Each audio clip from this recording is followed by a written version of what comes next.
बेटा kinetic theory बहुत ही easy chapter, theoretical question ज्यादा आता है, न्यूमेरिकल इसमें बहुत कम आता है।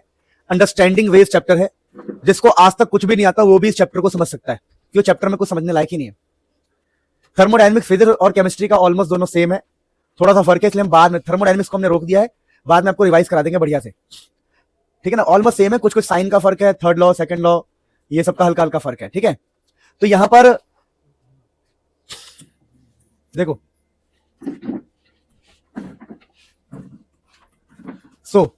स्टार्ट करते हैं काइनेटिक थ्योरी, बहुत ही ज्यादा इजी चैप्टर, लेकिन किसी भी चैप्टर को पढ़ने से पहले आपको बेसिक्स को समझना पड़ेगा। इसका नाम है kinetic theory of gases, KTG बोलते हैं प्यार से, यानी गैसेस को लेकर थ्योरी होगी। हम गैस की स्टडी करेंगे, इसके अंदर पूरी तरह गैसेस की स्टडी करेंगे। अब दोस्तों काइनेटिक थ्योरी ऑफ गैसेस, इसको पढ़ने के पहले आपको बेसिक बात समझ में आनी चाहिए। जैसे पहला टॉपिक होता है बेसिक्स में ideal gas equation, PV is equal to nRT. आपने केमिस्ट्री में भी देखा है, बहुत जगह देखा होगा ये, केमिस्ट्री के थर्मोडायनेमिक्स में PV is equal to NRT को बोलते हैं हम आइडियल गैस इक्वेशन। अब आपके मन में सवाल आएगा आइडियल गैस माने क्या? तो आइडियल गैस से मेरा मतलब है जो रियल ना हो। आइडियल गैस से क्या मतलब है मेरा? जो रियल ना हो। बात समझ पा रहे हो?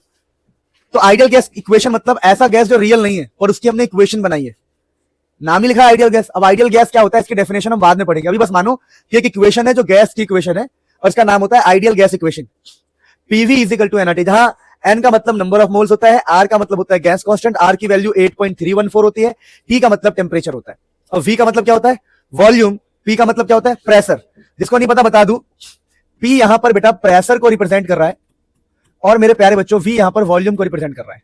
तो आइडियल गैस इक्वेशन में प्रेशर, वॉल्यूम और टेम्परेचर, नंबर ऑफ मोल्स, इन सबको रिलेट किया गया है। देखो कहा गया है कि pressure into volume is equal to number of moles, gas constant, R का मतलब होता है गैस कांस्टेंट इंटू में टेम्परेचर। इसको आइडियल गैस इक्वेशन कहते हैं और आइडियल गैस के बारे में हम भविष्य में जानेंगे, मतलब अभी फ्यूचर में आगे।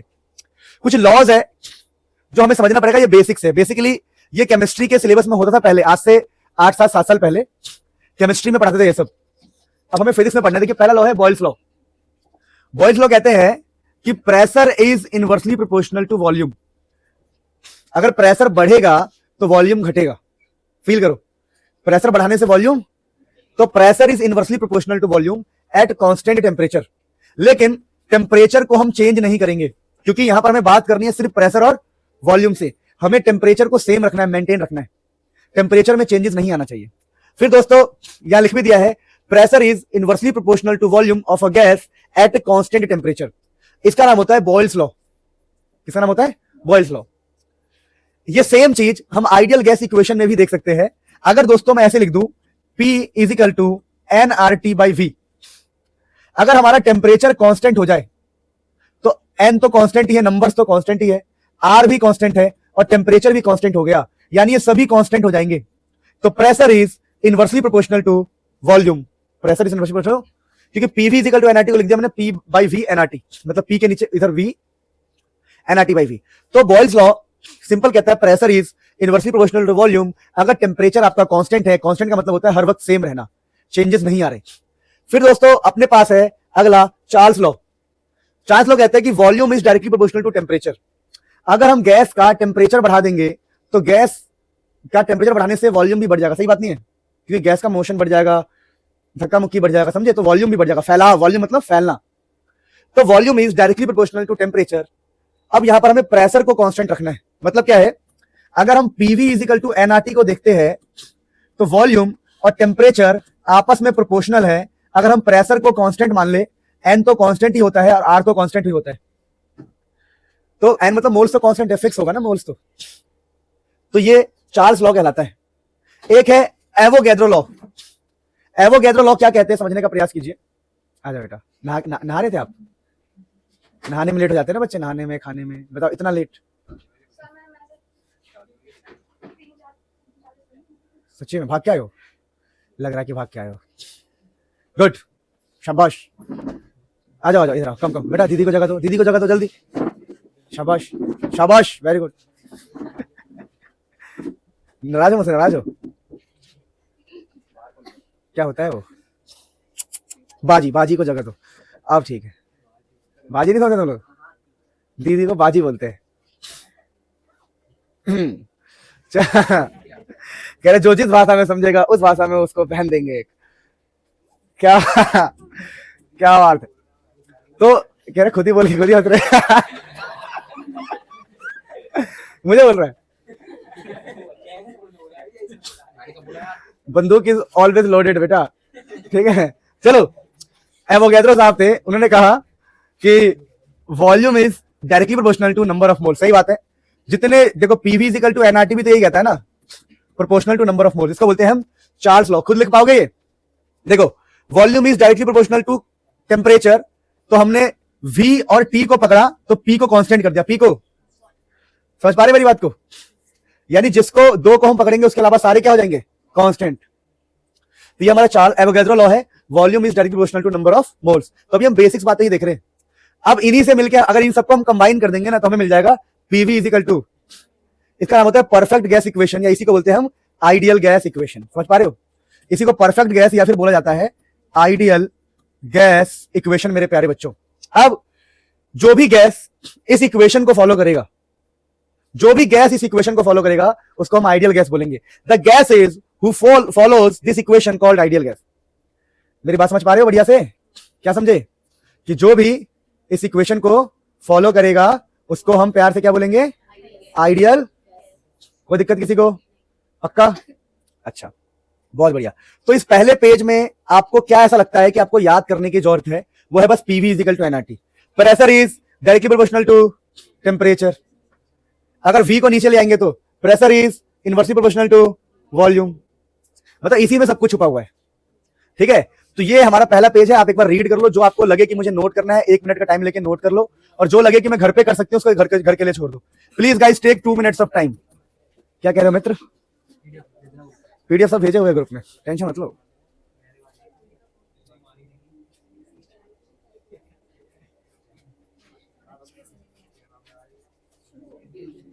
बेटा अगर मेरा दिमाग खराब हो गया ना, लिखो, चुपचाप नौटंकी कर रहे हो, जो काम की लगे वो लिखो, सिर्फ पूरा सब कुछ नहीं लिखना है।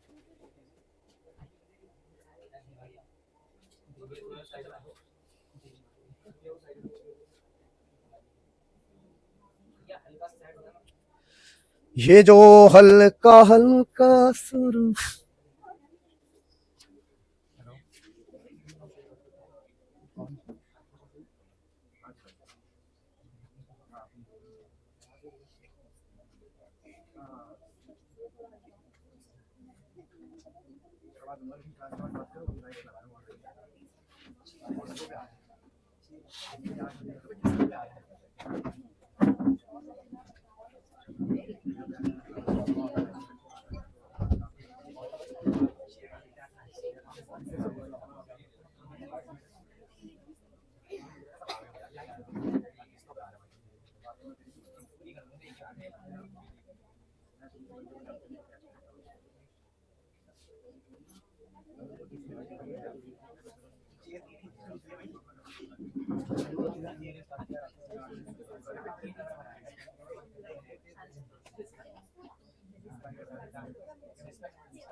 तो समझिए क्या था? समझे नहीं क्या बात चल रही थी? सुनी? ठीक है, चलो। मुझे अच्छा नहीं लगता 10-10 साल पुराने दोस्त इसलिए कॉल करते क्योंकि पैसे चाहिए हैं।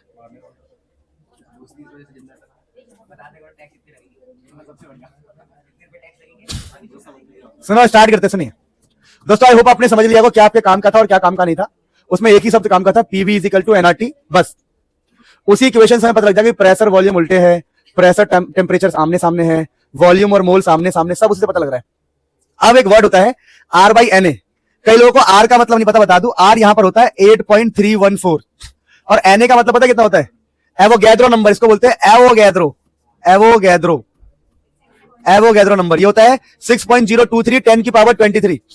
यानी कि अगर हम R और NA को डिवाइड करेंगे तो उसको R और NA को डिवाइड करने पर उसका नाम होता है केबी। देखो, R और NA का डिवीजन कहलाता है केबी। केबी का नाम होता है बोल्ट्जमैन कांस्टेंट, और केबी की जो वैल्यू सॉल्व करके आती है वो होती है 1.38 10 की पावर -23। कितनी आती है? 1.38 10 की पावर -23। यानी इसमें याद करने वाली बात क्या है कि बोल्ट्जमैन कांस्टेंट का मतलब है गैस कांस्टेंट को एवोगैड्रो नंबर से डिवाइड करना और उसकी वैल्यू बस। यानी ये चीज आपको इस स्लाइड से सीखने को मिला है। देखिए चैप्टर में आपको समझना पड़ेगा। अब हम अपने मेन बात पे आए हैं। मेन बात क्या है समझिएगा, assumptions used during making ideal gas equation। जब हम आइडियल गैस इक्वेशंस बना रहे थे तो हमने कुछ चीजें अज्यूम करी थी।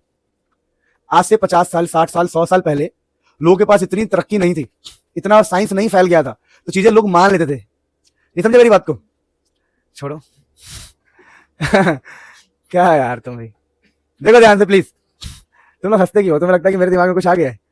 आ ही जाता है, पर मैं कहता हूं छोड़ो। है एग्जाम्पल याद आ गया था, ध्यान दो। अरे एक छोड़ो असम्पशन, लेकिन तुम्हें मजा आता, छोड़ो। Assumption used during making ideal gas. क्या असम्पशन था? The size of the gas molecule is negligible, negligibly small. अब इसलिए मैं कह रहा था कि भाई रियल में गैस का साइज थोड़ी नेग्लिजिबल होगा। कह रहा कि गैस मॉलिक्यूल का साइज 0 मान लो। रियल में 0 होता है क्या? नहीं, इसलिए इसको आइडियल गैस कहते हैं। अरे आइडियल गैस नहीं समझते? आइडियल का मतलब है जो रियल में ना हो। हमने एज्यूम कर लिया है, हमने कहा यार यहां पर इतनी सारी गैसेज है, कुछ फर्क ही नहीं पड़ रहा है, इनका साइज नेग्लिजिबल है, 0 है साइज। क्या है 0? ऐसा मान लिया। तो ये सब माना गया था। assumption used during making ideal gas equation, size of the gas molecule is negligibly small। दूसरा, there is no force of attraction amongst the molecule of the gas। among the होना चाहिए, amongst लिख दिया, कोई बात नहीं, among भी लिख सकते हैं। स्पेलिंग गलत है? सही है। there is no force of attraction, हमने ऐसा माना कि गैस मॉलिक्यूल्स में कोई फोर्स नहीं है। बोलो क्यों? देखो यहां पर गैस के मॉलिक्यूल है और मेरा हाथ पार हो गया, तो मानेंगे वो ढीले ढाले, कोई ना के बराबर फोर्स है। क्या है? कुछ नहीं है, हम चल पा रहे हैं, गैस में दौड़ पा रहे हैं। तो लोगों ने कहा यार इनके बीच में फोर्स 0 मान लो, कोई फोर्स ऑफ अट्रैक्शन नहीं है। तो ये सब बातें मान ली गई थी जब हम क्या बना रहे थे? Ideal gas. ठीक है, तो ये बातें आपको ध्यान रखनी है मन के अंदर। अब बोला गया है above assumptions is not hold good, लेकिन ऊपर जो तुमने मान लिया था वो अच्छे से होल्ड नहीं होता, अच्छे से मतलब सही नहीं है for real gases. So real gases shows deviation from ideal gas. कि जो रियल गैस है और आइडियल गैस है दोनों अलग चीज है। दोनों क्या है? क्योंकि तुम बात ही ऐसे कर रहे हो अजीब सी कि कोई फोर्स नहीं है। अरे फोर्स है, बहुत कम है, पर फोर्स है नहीं। मेरी बात ही समझे, इस चीज को समझना। तो फोर्सेस है। तो लोगों ने कहा अच्छा, मतलब जो पीछे तुमने बातें मानी है वो आइडियल गैस के लिए मानी है, ठीक है, लेकिन रियल गैस के लिए वो सही नहीं है। अच्छा, सो रियल गैस और आइडियल गैस दोनों अलग है। दोनों क्या है? दोबारा बोल रहा हूं, ध्यान देना। मैंने कहा मेरे पास है रियल गैस, तो रियल गैस, ये रियल गैस के मॉलिक्यूल्स है, उनके बीच में कुछ ना कुछ फोर्स होगा, मान लेते कुछ ना कुछ। आइडियल गैस में बोला गया है, आइडियल गैस में बोल दिया गया खुलेआम कि भैया इनके बीच में कोई फोर्स नहीं होता, कोई फोर्स। तो क्या आइडियल गैस, मैं एक एग्जांपल लेके चल रहा हूं, क्या आइडियल गैस और रियल गैस दोनों अलग चीज है? हाँ, लेकिन मेरा मन किया कि मैं आइडियल गैस को, रियल गैस को आइडियल गैस बनाना चाहता हूं, रियल गैस को क्या बनाना चाहता हूं, तो क्या करूं? तो मैं काम कर सकता हूं, मैं टेम्परेचर बढ़ा के देख सकता हूं। क्या कर सकता हूं? अगर मैं टेम्परेचर बढ़ाऊंगा तो ऐसा हो सकता है कि ये पार्टिकल्स किसी प्रकार से इतने दूर होना हो जाए कि इनके बीच का फोर्स खत्म हो जाए। नहीं समझे मेरी बात को? आपको मैं एक चीज समझाता हूं, समझ जाओगे। देखो, real gas behaves like ideal gas at high temperature. यानी रियल गैस को हम आइडियल गैस जैसा बना सकते हैं बहुत ही हाई टेम्परेचर पे एंड लो प्रेशर पे। कैसे? मैं आपको इमेजिन करवा रहा हूं अपने अंदाज में। मैं एक स्टोरी सुनाता हूं आपको। मान लो यहां प्रेशर मैंने कम कर दिया और टेम्परेचर बढ़ा दिया मैंने, तो ये चांसेस है कि इन पार्टिकल्स की एनर्जी बढ़ जाएगी और ये पार्टिकल दूर हो जाएंगे। क्या हो जाएंगे? अगर ये पार्टिकल सेपरेट हो गए, बहुत दूर चले गए, तो हम ये मान के चलेंगे कि इनके बीच में फोर्स क्या हो गया है? नेग्लिजिबल। फोर्स क्या हो गया? और फोर्स नेग्लिजिबल किसमें होता है? तो रियल गैस को भी आइडियल गैस जैसा हम बना सकते हैं अगर हमारा टेम्परेचर बहुत ज्यादा हो जाए तो। मैं आपको बस इमेजिन करवा रहा हूं। तो ये ग्राफ बनाया गया है, ध्यान दीजिएगा। ये जो ग्राफ है ना, इसमें ये वाला चीज आइडियल गैस को रिप्रेजेंट कर रहा है। किसको रिप्रेजेंट कर रहा है? आइडियल गैस को। जो स्ट्रेट लाइन है, ये जो स्ट्रेट लाइन है काला वाला, ठीक है ना, ध्यान रखना। इस काले वाले को हम आइडियल गैस के लिए मान लेते हैं। ये लाइन है जो आइडियल गैस के लिए है, ये आइडियल गैस को बताएगा। अब लॉजिकली आप देखो, और ये कुछ गैसेस है हमारे पास, ये कुछ गैसेस है। तो ये पहला वाला गैस देखो आइडियल गैस के पास है, दूसरा वाला गैस आइडियल गैस से दूर है, दिख रहा है आपको, और तीसरा वाला गैस आइडियल गैस से बहुत दूर है। तो हमें यह सोचना है, ये ग्राफ थोड़ा ठीक नहीं बना है, थोड़ा ऊबर खाबर हो गया, कोई टेंशन वाली बात नहीं। हमें बस इतना सोचना है, हमें बस इतना सोचना है कि जो पहले वाला ग्राफ है वो आइडियल गैस के लाइन के पास क्यों है, क्योंकि उसका टेम्परेचर बहुत ज्यादा है। T1 सबसे ज्यादा टेम्परेचर है। अगर T1 का टेम्परेचर ज्यादा है इसीलिए वो आइडियल गैस के लाइन के पास है, इनका गैप कम है। लेकिन T3 सबसे कम टेम्परेचर है, तो कम टेम्परेचर वाला आइडियल गैस से दूर है, रियल गैस, नहीं समझे? यानी कम टेम्परेचर पर गैस कैसा होता है, रियल, और हाई टेम्परेचर पर गैस कैसा बन जाता है, आइडियल बन जाता है। समझे? आई बात समझ में नहीं आई? दर्द हुआ किसी को? नहीं, गुड। अब हम बात करते हैं, चैप्टर हमारा अभी स्टार्ट हो रहा है। अभी हम बेसिक्स देख रहे थे, वो सब केमिस्ट्री का था। तो आप लोगों ने क्या समझा इससे? आपने ये समझा कि आइडियल गैस और रियल गैस दोनों अलग चीज होता है, और आइडियल गैस और रियल गैस में संपर्क तभी हो सकता है जब टेम्परेचर बहुत हाई हो। यानी रियल गैस का टेम्परेचर बढ़ा दो, वो आइडियल बन जाएगा। समझ पाए बात को? तो जो आपने कंक्लूजन सीखा उसे नोट कीजिए, और बाकी थ्योरी मैं कहता हूं बढ़िया भाई, मैं कहता हूं जो करना है करो, कोई बात नहीं, क्या फर्क पड़ता है।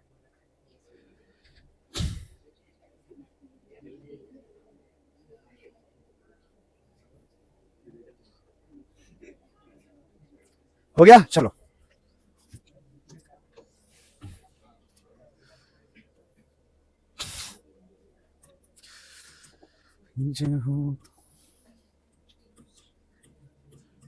ध्यान दीजिए प्लीज।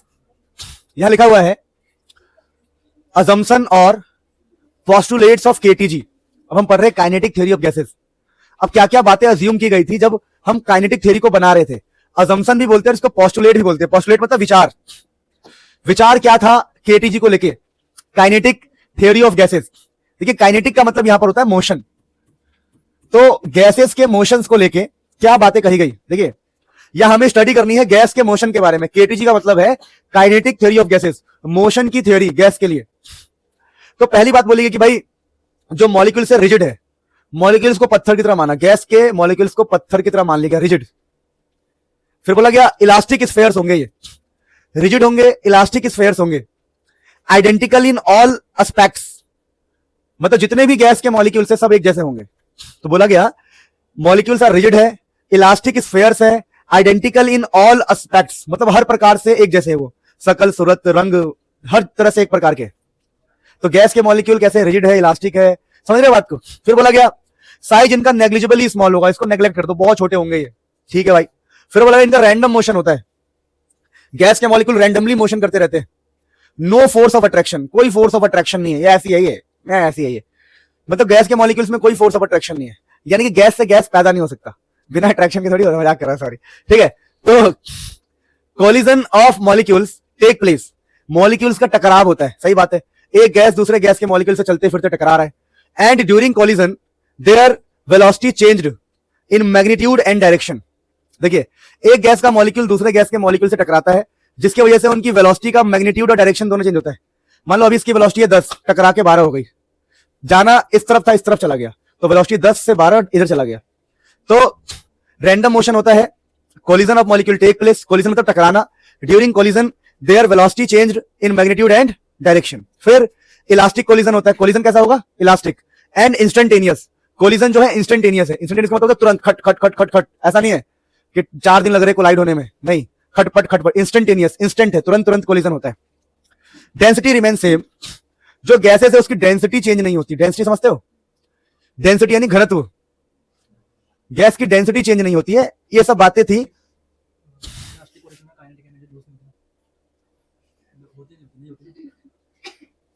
बताओ ना क्या कह रहे हो? हम बात किसे कर रहे हैं वो आप याद करो, वो तो आप बताओ मुझे। सोचना, इन इलास्टिक में क्या होता है? Loss of kinetic energy. किसमें होता है? In elastic.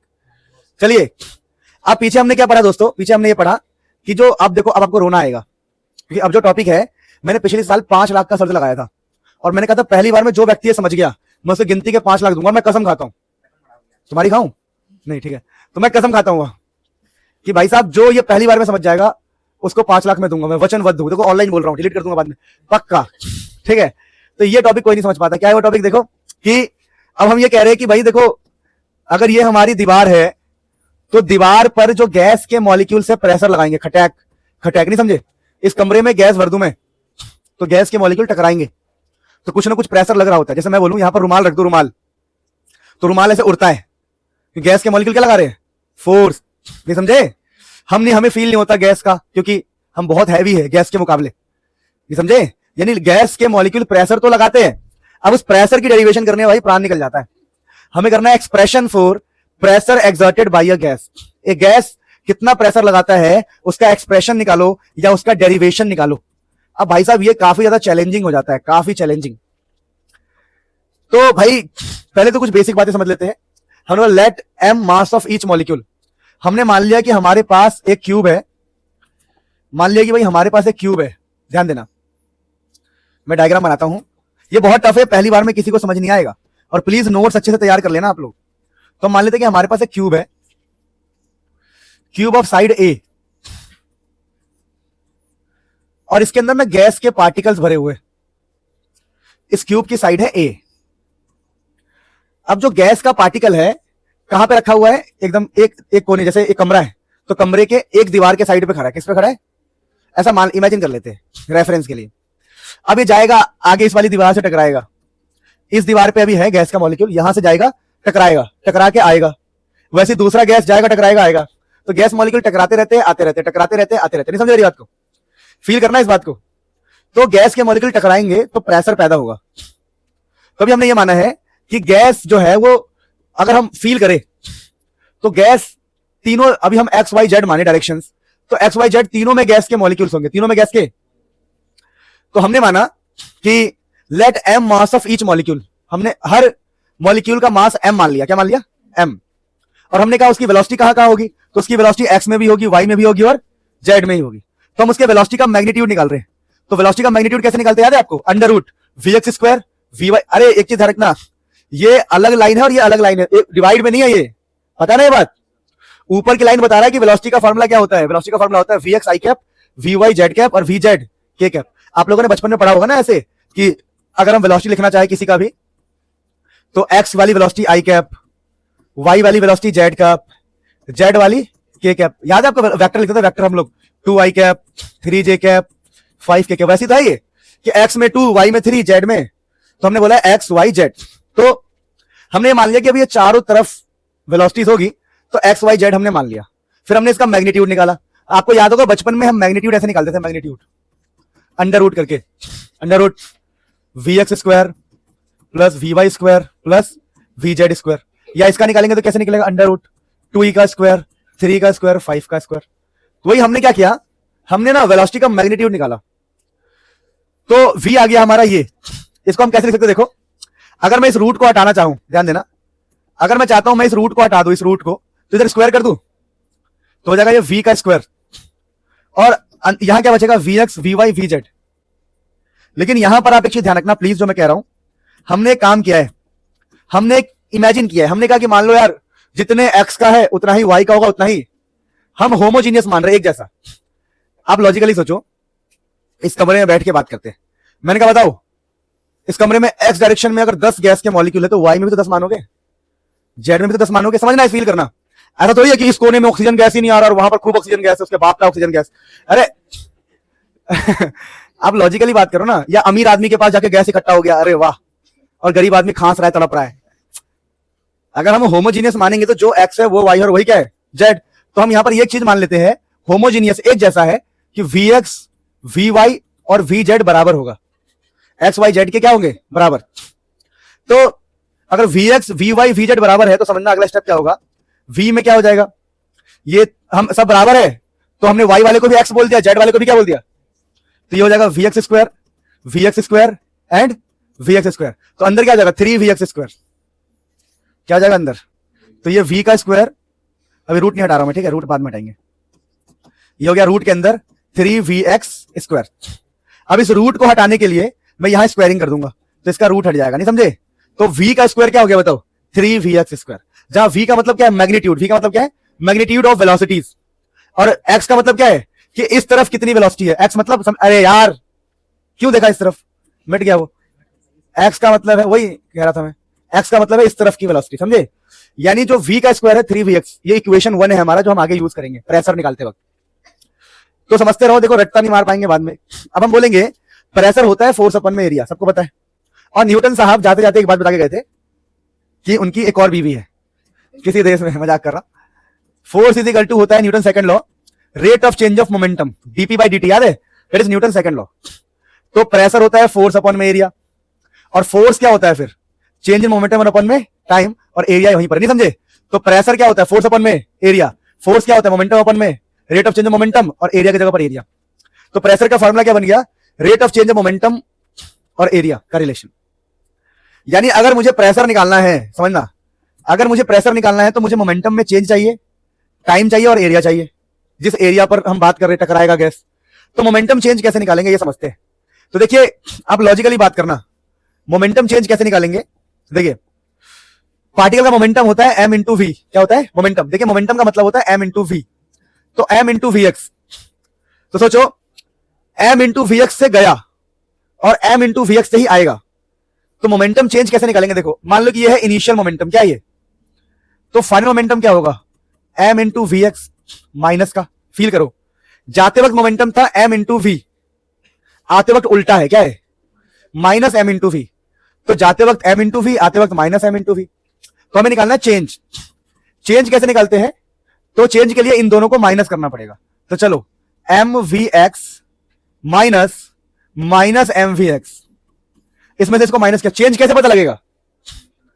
जब हम माइनस कर देंगे ना फाइनल को इनिशियल से या इनिशियल को फाइनल से। तो चेंज इन मोमेंटम 2 mvx होता है। अब याद कर चुका है ये, कितनी बार न्यूटन लॉ में पढ़ा आप लोगों ने। तो सिचुएशन में हमें चेंज इन मोमेंटम तो पता लग गया, देखो ये रहा। तो ये हमारा प्रेशर का फॉर्मूला बन के आया है, जिसमें चेंज इन मोमेंटम कितना हो गया? 2 mvx, और टाइम कितना लगा? तो देखिए टाइम निकालने के लिए ना डिस्टेंस को स्पीड से डिवाइड करना होता है। अब सोचो मैं आपसे बोलूं हमारा पार्टिकल इस साइड से, ध्यान देना प्लीज, इस साइड से इस साइड पर गया तो डिस्टेंस कितना कवर हुआ? ए। कितना कवर हुआ? और लौट के भी आया, फिर कितना कवर हुआ? ए। तो टोटल डिस्टेंस कितना हो गया? ए प्लस ए 2a। तो डिस्टेंस अपॉन में स्पीड, तो 2a अपॉन में स्पीड, तो हमें टाइम भी मिल गया। तो प्रेशर निकालने के लिए हमें चाहिए था मोमेंटम चेंज, टाइम, एरिया। तो सभी वैल्यूज को पुट कर दिया हमने। देखो तो हमने मोमेंटम चेंज को पुट किया, ध्यान दो बहुत कठिन है ये। 2 mvx, जो मोमेंटम चेंज है वो 2 mvx, जहां पर v और नीचे छोटा सा x है, तो 2 mvx हो गया मोमेंटम चेंज। टाइम कितना है? 2a बाई vx, तो 2a बाई vx नीचे, और जिस पर जाके टकराया है उसका एरिया कैसे निकालोगे? साइड इंटू साइड, नहीं समझे? स्क्वायर का एरिया क्या होता है? साइड इंटू साइड, ए स्क्वायर। अब यहां से 2 से 2 निपट जाएगा, ठीक है? ये vx ऊपर जाके हो जाएगा vx square, m vx square a cube, a into a square a cube, तो m vx का स्क्वायर a क्यूब। ये आपका प्रेशर आया। क्या है ये? तो प्रेशर का फॉर्मूला क्या आया है? देखो प्रेशर आया है mass into velocity of x का स्क्वायर अपॉन में वॉल्यूम। आपको टफ लगेगा ये सब, अभी तो खत्म भी नहीं हुआ, अभी तो 2-4 पेज और है इसके। इस चैप्टर में यही है, बस खतरनाक सा डेरिवेशन है। तो अब तक दोस्तों, अभी सुन लो, एक बार और करोगे तो समझ में आएगा। देखो अभी देखो ना, शुरुआत था ये, नहीं समझे? आप समझ जाओगे। तो प्रेशर हमने क्या निकाला था? देखो सुनना, प्रेशर अब तक हमने निकाला था, pressure is equal to mass V X का क्यूब निकाला था। क्या निकाला था? Square by volume. अब मित्रों एक रिलेशन हमने बनाया था, याद है? पहला इक्वेशन, फर्स्ट इक्वेशन था V square is equal to 3vx square, याद है? पहला रिलेशन याद है? V square is equal to 3। और एक चुपके से बताता हूं, इससे आसान डेरिवेशन न पूरे यूट्यूब पर है न किसी किताब में। मैंने खुद अपने हिसाब से डिजाइन किया इसको। किताब में अगर तुमने डेरिवेशन देख लिया, मजाक नहीं, मामला सेट है, फिर बर्बाद हो जाओगे। मतलब ये बहुत खतरनाक है, एग्जाम में कभी कभी आता, हमेशा नहीं आता। मैं इसको बहुत इंपॉर्टेंट नहीं बोलूंगा, लेकिन ये आएगा तो रुला देगा। तो वी स्क्वायर हो गया 3vx स्क्वायर। अब वी स्क्वायर को 3 से डिवाइड कर देंगे तो हमें मिल जाएगा vx स्क्वायर की वैल्यू। अब vx स्क्वायर की वैल्यू यहां पुट करूंगा, देखो तो लिख दिया मैंने फ्रॉम इक्वेशन फर्स्ट एंड 4। ये हमारा फोर्थ इक्वेशन है और ये वाला हमारा फर्स्ट है। तो जब फोर्थ और फर्स्ट को मिलाएंगे तो vx स्क्वायर की जगह पर आ जाएगा v स्क्वायर बाई 3। तो मास अपन में वॉल्यूम सेम रहेगा, vx स्क्वायर की जगह पर क्या लिख देंगे बताओ? v square by 3। तो 1/3, ये 3 को ले लेंगे तो 1/3, मास अपन में वॉल्यूम v स्क्वायर। ये आपके प्रेशर का फॉर्मूला है। लेकिन ये जो प्रेशर का फॉर्मूला है, हमने एक पार्टिकल की बात करी है। कितने पार्टिकल की? लेकिन पार्टिकल तो हजारों, लाखों, अरबों, खरबों। तो टोटल प्रेशर कैसे निकालोगे? आपने एक का निकाला ये फॉर्मूला 1/3 मास अपन में वॉल्यूम वेलोसिटी का स्क्वायर। टोटल निकालने के लिए आपको जोड़ना पड़ेगा P1 plus P2 plus P3 plus बहुत सारे। तो कैसे करेंगे?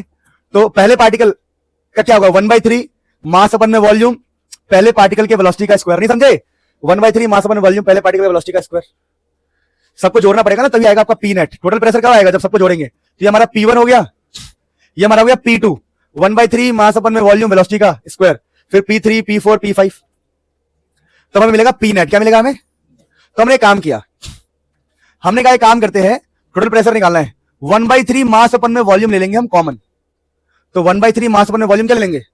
तो अंदर क्या बचेगा? V1 square V2 square V3 square. तो नेट क्या होगा? 1/3 मास अपन में volume V1 square V2 square V3 square V4 square V5 square चलता रहेगा।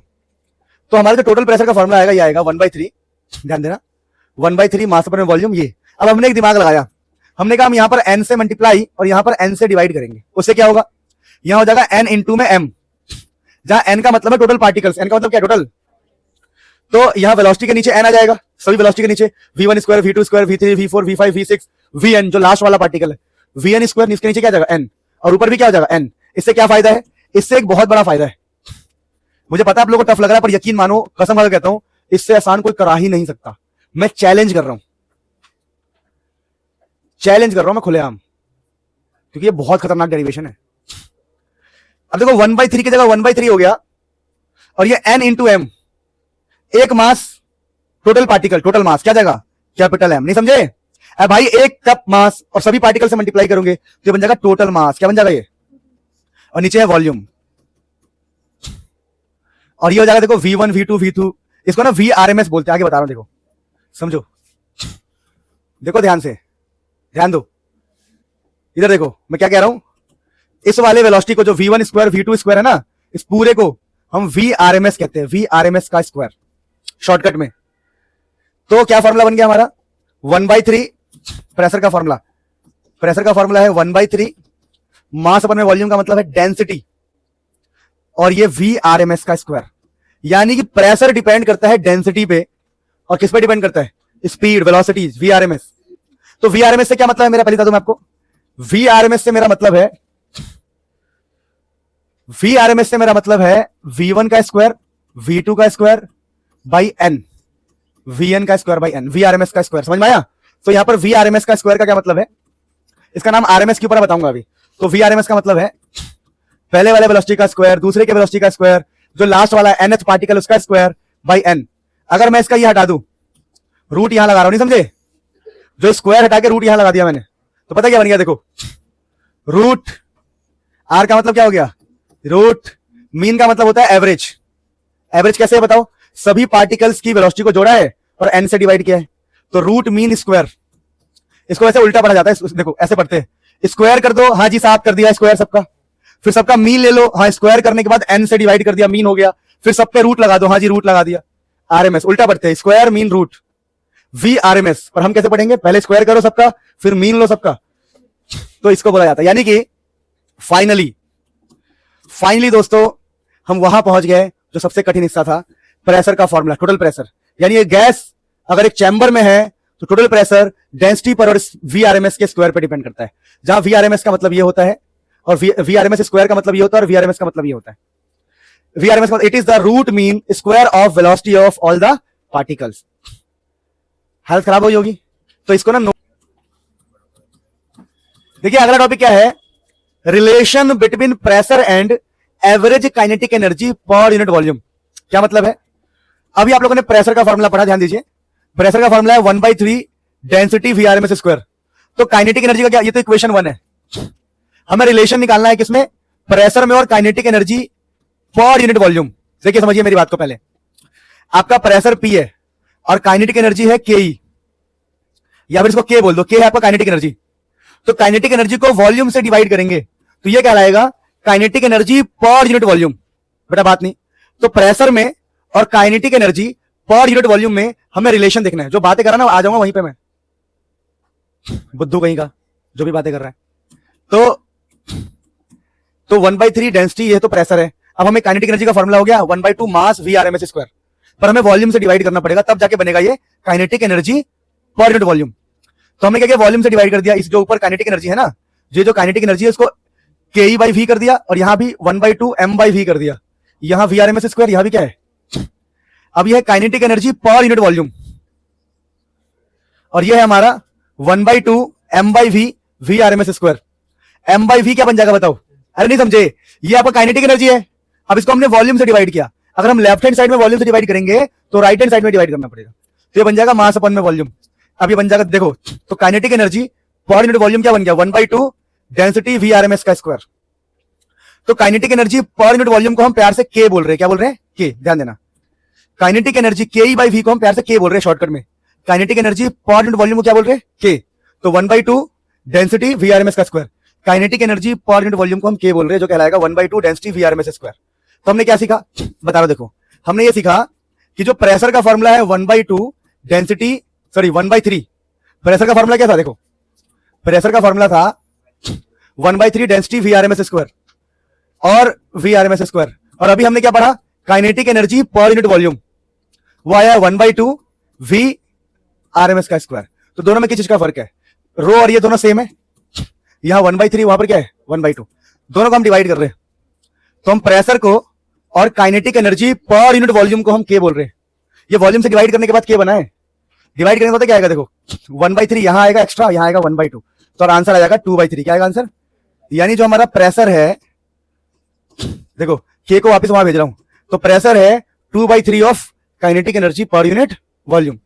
तो ये हमारा क्या प्रूफ होगा, देखते हैं, डर लगेगा आप लोगों को, डरना नहीं है, लेकिन देखो ये प्रूफ होगा कि जो प्रेशर है वो है 2/3 average kinetic energy per unit, के का मतलब क्या था याद है आपको, kinetic energy per unit volume. इस डेरिवेशन को लिखो, अभी लिखो, डेरिवेशन तो हमें सारे लिखने हैं यहीं बैठ के, घर पे तक तो भूल जाओगे।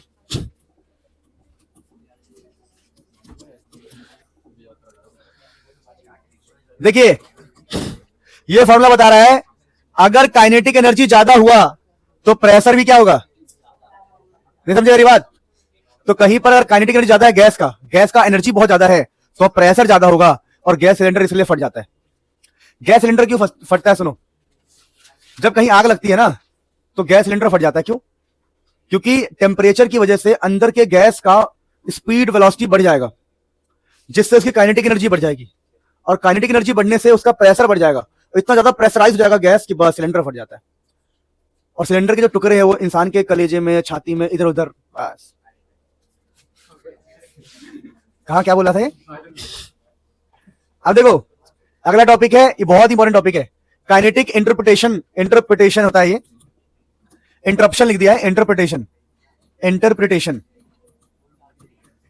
Kinetic interpretation of temperature. देखिए काइनेटिक कहीं ना कहीं मोशन को रिप्रेजेंट करता है, किसको, काइनेटिक मोशन, तो कह रहा है टेम्परेचर एंड मोशन आपस में कैसे जुड़े हुए हैं, मोशन एंड टेम्परेचर आपस में कैसे जुड़े हुए हैं, तो हम समझते, देखिए हम ये जानते हैं कि जो हमारा प्रेशर होता है वो होता है 2/3 काइनेटिक एनर्जी पर यूनिट, भूल गए 2/3 के, तो प्रेशर होता है 2/3 काइनेटिक एनर्जी पर यूनिट।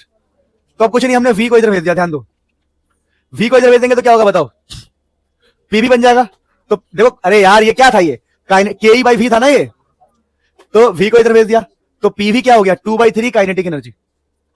अब हम ये जानते हैं कि pv होता है nRT, pv क्या होता है, और हम 1 मोल ले रहे हैं, n की वैल्यू 1 लेंगे तो pv क्या हो जाएगा, तो हमने pv को RT के बराबर लिख दिया, जो pv है pv उसको लिख देंगे हम RT, तो RT क्या हो जाएगा बताओ 2/3 काइनेटिक एनर्जी, तो R इंटू T क्या हो गया 2/3 काइनेटिक एनर्जी।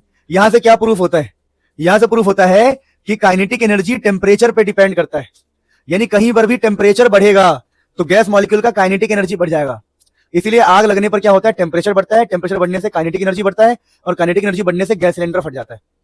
तो ये पता क्या था, ये था कि टेम्परेचर से मोशन कैसे कनेक्टेड है, तो टेम्परेचर से काइनेटिक एनर्जी कनेक्टेड है, और काइनेटिक एनर्जी का मोशन मतलब ही क्या होता है, मोशन। तो टॉपिक का नाम है, आगे भी पढ़ना है वैसे तो, काइनेटिक इंटरप्रिटेशन ऑफ टेम्परेचर। इसका अगला हिस्सा कुछ ऐसा है, देखो ध्यान से, कि अभी हमने ये पढ़ा, क्या पढ़ा ध्यान दो, अभी हमने ये पढ़ा RT is equal to 2/3 of kinetic energy, पढ़ा अभी हमने। अब काइनेटिक एनर्जी का फॉर्मूला क्या होता है 1/2 mv स्क्वायर, भूल गए 1/2 mv स्क्वायर, तो काइनेटिक एनर्जी खोल दिया मैंने, तो 2 से 2 कट जाएगा, तो RT किसके बराबर आ गया? RT आ गया 1/3 mVRMS। अरे यार RT बचेगा पता क्या? 1/3 mVRMS का स्क्वायर। अब मास को नीचे ले आओ, मास को नीचे ले आया, मास को नीचे और 3 को इधर ले जाओ, तो यहां बचेगा VRMS का स्क्वायर। नहीं समझे? अरे मास को क्रॉस मल्टीप्लाई, मास नीचे 3 ऊपर, और जो स्क्वायर इसको हटाने के लिए रूट लगा दो, तो VRMS का फॉर्मूला, पहला फॉर्मूला VRMS। तो VRMS का फॉर्मूला क्या होता है? 3RT by capital M। इससे क्या प्रूफ होता है? इससे प्रूफ होता है कि जो हमारा स्पीड है वो टेम्परेचर पे डिपेंड करता है। टेम्परेचर बढ़ाने से क्या बढ़ जाएगा? तो VRMS रूट T। और इससे एक और छोटी सी बात ध्यान रखना कि ये एक और चीज प्रूफ करता है। क्या प्रूफ करता है? अगर कहीं पर टेम्परेचर 0 केल्विन है, अगर कहीं पर टेम्परेचर 0 हो जाएगा तो स्पीड भी 0 हो जाएगा। स्पीड भी क्या हो जाएगा? तो लिखा है एट 0 केल्विन, इसको बोलते हैं एब्सोल्यूट 0। क्या बोलते हैं? तो 0 केल्विन पर वेलोसिटी भी 0 होती है। सही बात है, 0 केल्विन पर पार्टिकल्स मूव नहीं करते, एब्सोल्यूट 0। तो वेलोसिटी रूट ऑफ टेम्परेचर पे डिपेंड करता है। टेम्परेचर अगर ज्यादा होगा तो वेलोसिटी भी ज्यादा होगा। और सोचो लॉजिकली, देखो टेम्परेचर ज्यादा है तो वेलोसिटी ज्यादा है, काइनेटिक एनर्जी ज्यादा है तो प्रेशर ज्यादा है। टेम्परेचर ज्यादा, वेलोसिटी ज्यादा, काइनेटिक एनर्जी ज्यादा, प्रेशर ज्यादा, गैस फट गया, गैस। तो सब आपस में कनेक्टेड है। तो टॉपिक का नाम है kinetic interpretation of temperature. Note करो, ये बहुत कंफ्यूजिंग है लेकिन आपको हिसाब से पढ़ना पड़ेगा। हाथ उठाओ ईमानदारी से, देखो तुम्हारा रिव्यू इंपॉर्टेंट है। हाथ उठाओ, 1 2 3 4 5 6 7। भाई ऐसे ऐसे मत उठाओ यार, ऐसे ऐसे उठा रहे हैं। सबको ऐसा लग रहा है?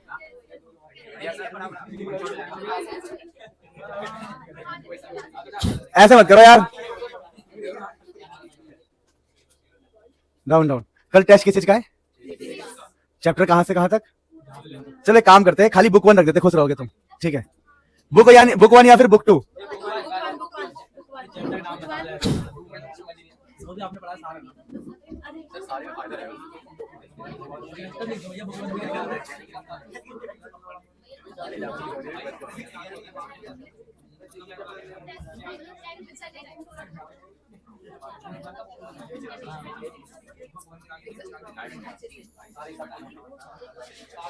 ठीक है, डन।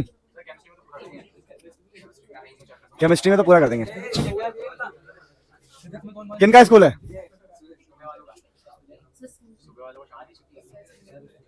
कोई बात नहीं, पढ़ते आ जाओ। स्टार्ट कर रहे हैं। देखो प्यारे बच्चों, we are going to study degree of freedom. देखिए जो डिग्री ऑफ फ्रीडम होता है क्या होता है समझिए। लिखा है the number of independent ways, degree of freedom. Freedom की किस हद तक फ्रीडम, फ्रीडम मतलब आजादी एक तरह से समझो। The number of independent ways, आजाद तरीके, in which particle of system can absorb energy. चलो जाओ, कह रहा है एक सिस्टम है उसमें पार्टिकल्स है, तो द नंबर ऑफ इंडिपेंडेंट रास्ते, रास्ते समझते हो, तरीके, द नंबर ऑफ इंडिपेंडेंट आजाद तरीके in which particle of system can absorb energy, कितने तरीके से ये एनर्जी एब्सॉर्ब करेंगे। क्या करेंगे? नहीं समझ रही बात को? जैसे मैंने कहा कि एक बिजनेसमैन है, कितने आजाद तरीके हैं पैसे कमाने के। तो क्या कर रहा है? एक तरफ उसका बिजनेस है भाई, कार वार की डीलरशिप है उसके पास, फिर एक जगह कंस्ट्रक्शन कर रहा है, मेरी बात समझ लो, फिर कंस्ट्रक्शन कर रहा है, एक जगह कार का बिजनेस है। तो 2 तरीके हो गए independent ways of earning money. 2 तरीके हो गए ना, independent ways of earning money. Car वाला बिजनेस बिल्डिंग पर डिपेंड नहीं कर रहा, बिल्डिंग वाला बिजनेस गया तो कार वाले को फर्क नहीं है, कार वाला बिजनेस गया तो इसको फर्क नहीं। तो इंडिपेंडेंट वेज का मतलब ये है यहाँ पे। अब डिग्री ऑफ फ्रीडम का फॉर्मूला ये होता है, एफ है आपका degree of freedom 3n - r, जहां n का मतलब एटम है, r का मतलब होता है रिलेशन। अब समझाता हूं, देखो मान लो मोनो एटॉमिक गैस है। मोनो एटॉमिक गैस का मतलब जैसे एग्जांपल है हीलियम गैस। अब हीलियम गैस का कोई रिलेशन नहीं होता, हीलियम अकेला होता है। हीलियम क्या होता है? तो रिलेशन उसका 0 हो जाएगा। रिलेशन क्या हो जाएगा? 0। तो हम फ्रीडम निकालते, चलो हीलियम के लिए फ्रीडम निकालते हैं। तो 3n - r, तो 3 3 रहेगा। n की जगह पर एटम कितना? हीलियम एक ही तो है, एक ही है, माइनस रिलेशन क्या? 0। अकेला बंदा क्या? रिलेशन 0। तो इसका आंसर आएगा 3। क्या आएगा?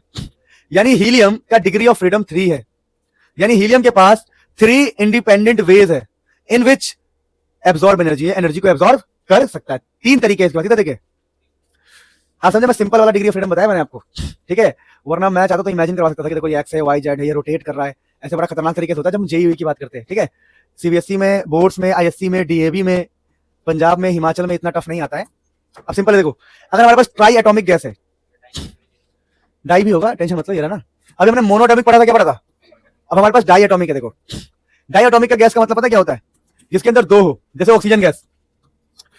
तो यहां पर समझना एक रिलेशन है, इस ऑक्सीजन का रिलेशन इस ऑक्सीजन से, तो रिलेशन कितना है? एक। रिलेशन मतलब रिश्ता। तो इस ऑक्सीजन का रिश्ता दूसरे ऑक्सीजन से, तो यहां पर रिलेशन की वैल्यू है 1 और n की वैल्यू 2 है। बोलो क्यों? दो एटम है। कितने एटम है? तो 3n - r, 3 n की वैल्यू कितनी है? 2, तो 3 2 6 - 1 कितना जाएगा? 5। r की वैल्यू तो 1 है ना? अरे नहीं आया अभी भी? तो यानी कि ऑक्सीजन जो डाई एटॉमिक गैस है, दो एटम है इसके अंदर, ये ऐसा बंदा है जिसके पास 5 इंडिपेंडेंट वेज है। इंडिपेंडेंट वेज है, समझ में आया? 5 बिजनेस है इसके। अब ट्राई एटॉमिक लीनियर, लीनियर का मतलब सीधा होना चाहिए। क्या होना चाहिए? सीधा। जैसे CO2, CO2 बिल्कुल सीधा होता है ऐसे। BCl2 देखो, BCl2 बताओ क्या है? एक लीनियर मॉलिक्यूल है। क्या? लीनियर, सीधा। तो यहां पर n की वैल्यू कितनी होगी? देखो n की वैल्यू होगी 3, क्योंकि ट्राई एटॉमिक है। रिलेशन कितने होंगे? रिलेशन बताओ। दो रिलेशन होंगे। बोलो कैसे? इस B का एक रिलेशन Cl से है और इस B का एक रिलेशन, तो रिलेशन यहां पर होंगे 2। कितने रिलेशन होंगे? 2। तो आपको वैल्यू पुट करना है 3n - r। यार ठीक है, n की वैल्यू कितनी है? तो 9 - 2 कितना हो गया? 7। लेकिन ऐसा भी हो सकता है, देखो ट्राई एटॉमिक नॉन लीनियर, जैसे H2O है। H2O ऐसा होता है। अब पता प्रॉब्लम क्या? प्रॉब्लम ये है, इस ऑक्सीजन का एक रिलेशन यहां है, दूसरा रिलेशन यहां है, लेकिन ये हाइड्रोजन भी थोड़े पास आ गए। क्या आ गए? तो इनके बीच में भी एक रिलेशन मान लिया करो। पास पास है ना वो। अब पीछे क्या था? पीछे ये वाला क्लोरीन और ये वाला क्लोरीन बहुत दूर है, 180 डिग्री दूर। इनमें रिश्ता नहीं बन पाता, तो दो रिश्ता है। लेकिन जब हमारा नॉन लीनियर होता है ना, सीधा ना हो, बैंड हो, तब रिलेशन एक से बढ़ जाता है। झुकने, देखो झुक गया ना ये बॉन्ड, झुकने की वजह से एक से रिलेशन यहां बढ़ गया। तो दोस्तों 3n - r में यहां पर रिलेशन 3 हो जाएगा। n तो 3 रहेगा, ट्राई एटॉमिक है तो, और ये तो 3 है ही, तो 6। तो डिग्री ऑफ फ्रीडम, अलग अलग केसेस के मैंने सारे केस पढ़ा दिए आपको। टॉपिक लिख लो फटाफट, फिर आगे बढ़ते। सारे बच्चे नोट कर लेंगे। तुम लोग इतने में प्राण निकल गया, मैं तो ये सोच रहा हूं। लिखो फटाफट। कह रहा समीर ने एनर्जी छीन लिया है। समीर एकदम खिलखिला रहा है, और देखो इसको, देखो डाउन पड़ा हुआ है। अभी समीर को पानी पिलाया, एनर्जी आ गई है। क्या हो रहा है? अच्छा ये बढ़िया, तुम लोग कॉमेडी अच्छा करते हो, बढ़िया। मैं तो बस बोल देता हूँ, तुम लोग ऑडियंस अच्छे हो, मैं कुछ ही बोलूं हंस देते। देखो ये फैन है, हंस गए सारे, हंस रहे।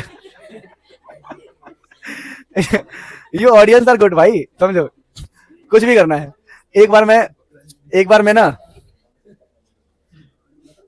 तो प्यारे बच्चों आगे हम स्टार्ट करने जा रहे हैं बहुत ही इंपॉर्टेंट और इजी टॉपिक, बहुत ज्यादा इंपॉर्टेंट होता है ये टॉपिक, है law of equipartition of energy, जिसके नाम से पता लग रहा है, लॉ ऑफ इक्विपार्टीशन। इक्वी मतलब इक्वल, लॉ मतलब इक्वल, यहां पर लॉ ऑफ इक्वी का मतलब यहां पर इक्वल है। तो कहता है energy is equally distributed among all degree of freedom and energy associated with each degree of freedom for molecules इतना। क्या मतलब है समझा रहा हूं, देखो कहता है कि मान लो 3, समझो मान लो मैं कहता हूं कहीं पर हमारे डिग्री ऑफ फ्रीडम जो है, डिग्री ऑफ फ्रीडम दोस्तों वो 3 है। हम ऐसा मान लेते हैं कि हमारा डिग्री ऑफ फ्रीडम 3 है। तो कह रहा है कि अगर एनर्जी है, मान लो मैं कहता हूं कि भाई 15 जूल की एनर्जी है, मैं कहता हूं मेरे पास 15 जूल की एनर्जी है, तो जो 3 डिग्री ऑफ फ्रीडम है तीनों को इक्वल मिलेगा, यानी 5 जूल एंड 5 जूल।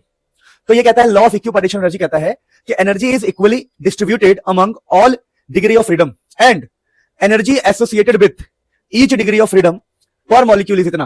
कह रहा देखिए energy associated with each degree of freedom, her degree freedom को, पर मॉलिक्यूल, और एक मॉलिक्यूल को, पर मॉलिक्यूल मतलब एक मॉलिक्यूल को, each degree of freedom energy for each, एक डिग्री ऑफ फ्रीडम और एक मॉलिक्यूल के लिए जो एनर्जी होगा 1/2 kBt। और kBt का मतलब आप जानते हो, यहां पर kBt का मतलब पहले पढ़ा चुका मैं, बोल्ट्जमैन कांस्टेंट। तो ये कह रहा है कि एनर्जी जो है, एनर्जी एक डिग्री ऑफ फ्रीडम और एक मॉलिक्यूल को इतना मिलता है, यानी कि एनर्जी जुड़ा हुआ है, energy associated with each degree of freedom पर मॉलिक्यूल इज दिस मच। तो अगर 1 डिग्री ऑफ फ्रीडम के लिए, एक मॉलिक्यूल के लिए 1/2 केबीटी है, तो 2 के लिए क्या होगा 2 इंटू 1/2 केबीटी, 3 के लिए 3 इंटू 1/2 केबीटी, 5 के लिए 5 इंटू 1/2 केबीटी। लेकिन अगर हमारे पास f डिग्री ऑफ फ्रीडम है, अगर हमारे पास f डिग्री ऑफ फ्रीडम है f, तो आंसर क्या होगा f इंटू, नहीं समझे मेरी बात को, हमने मान लिया कि 4f degree of freedom, energy कैसे निकालेंगे, तो हमने क्या किया f/2 केबीटी, नहीं समझे। अगर 1 के लिए है 1/2 केबीटी, 2 के लिए 2/2 केबीटी, 3 के लिए तो f के लिए f/2 केबीटी। तो ये क्या है for 1 molecule and f degree of freedom. एक मॉलिक्यूल है पर डिग्री ऑफ फ्रीडम कितना बताओ f, for 1 molecule and f degree of freedom. अगर किसी की डिग्री ऑफ फ्रीडम f है, उस molecule for 1 molecule and f degree of freedom, समझ पा रहे बात को। यानी हमने एनर्जी का क्या फॉर्मूला देखा, हमने कहा भैया देखो लॉ ऑफ इक्विपार्टीशन की एनर्जी, लॉ ऑफ इक्विपार्टीशन कहता है अगर आपकी डिग्री ऑफ फ्रीडम f है पर मॉलिक्यूल, एक मॉलिक्यूल, तो एनर्जी का फॉर्मूला होगा f/2 kBT। समझ आई बात। तो ये बहुत ही सिंपल और इजी तरीका होता है law of equipartition of energy को समझने के लिए। तो लिखा है देखिए energy for 1 molecule and f degree of freedom f/2 RT, इसको बोलेंगे हम u, f/2 RT। u का मतलब क्या है energy for f degree of freedom and 1 molecule. अच्छा r है ना, r सॉरी गलती है, मेरी गलती है। जब kb होता है ना kb, फर्क समझना, फर्क एक छोटी सी चीज समझाता हूं। देखिए यहां पर आपको दिख रहा होगा kbt, क्या दिखा होगा kbt। लेकिन अगर हम आगे हमने जो फॉर्मूला बनाया है, ये रहा फॉर्मूला है एनर्जी। अब देखो kb को खोल के लिखते हैं kb। अगर मैं कहूं कि हमने अभी पीछे जो पढ़ा, ये पढ़ा है energy is equal to 1/2 kBT, तो अगर हम kb को खोलेंगे kb को, तो kb पता क्या याद करो क्या था, kb था r बाई एवोगैड्रो नंबर, याद है आपको r by Avogadro number, r by Avogadro number को हम kb बोलते थे, याद है पक्का दोस्तों। Hello everyone, please be focus, सारे बच्चे पढ़ाई पर फोकस करो, एवरीथिंग विल बी डिस्कस्ड, ठीक है। देखिए ध्यान दीजिए, तो यहां पर T है, यहां R/Na, क्या है R/Na। अब मैं कह रहा हूं कि energy for f degree of freedom and 1 मोल। अब 1 मोल का क्या मतलब होता है, 1 मोल का क्या मतलब होता है, इस चीज को समझो। यहां पर ये R 1 मोल के लिए क्या सही लग रहा है आपको कि भाई R आ गया है, 1 मोल की बात कर रहे हैं। केबी का मतलब पता है किसी को, क्या होता है केबी का मतलब, केबी का मतलब होता है R बाई एवोगैड्रो नंबर। देखो अगर हम 1 मोल की बात करें, थोड़ा सा 1 मोल के बारे में समझते हैं। देखिए 1 मोल का मतलब क्या होता है, 1 मोल का मतलब होता है 6.023 10 की पावर 23 मॉलिक्यूल्स। नहीं समझ रही बात को, क्या है 6.023 10 की पावर 23 मॉलिक्यूल्स, बात समझे आप मेरी बात को। तो पहले जो फॉर्मूला था, ध्यान देंगे प्लीज, पहले जो फॉर्मूला था वो ये था energy is equal to 1/2 kBT, जिसका मतलब ये होता है energy is equal to 1/2 R/Na into में T, ये तो मतलब होता है। और ये जो था ना, ये एक मॉलिक्यूल के लिए था, 1 मॉलिक्यूल, बात समझे। तो एक मॉलिक्यूल के लिए फॉर्मूला था केबी वाला, या फिर इसी को लिख सकते हैं हम R/Na। लेकिन जब वो कह रहा है 1 मोल, तो 1 मोल का मतलब होता है इतने सारे मॉलिक्यूल्स, यानी कि समझना, इसको हम Na बोलते हैं, Na इसी को बोला जाता है।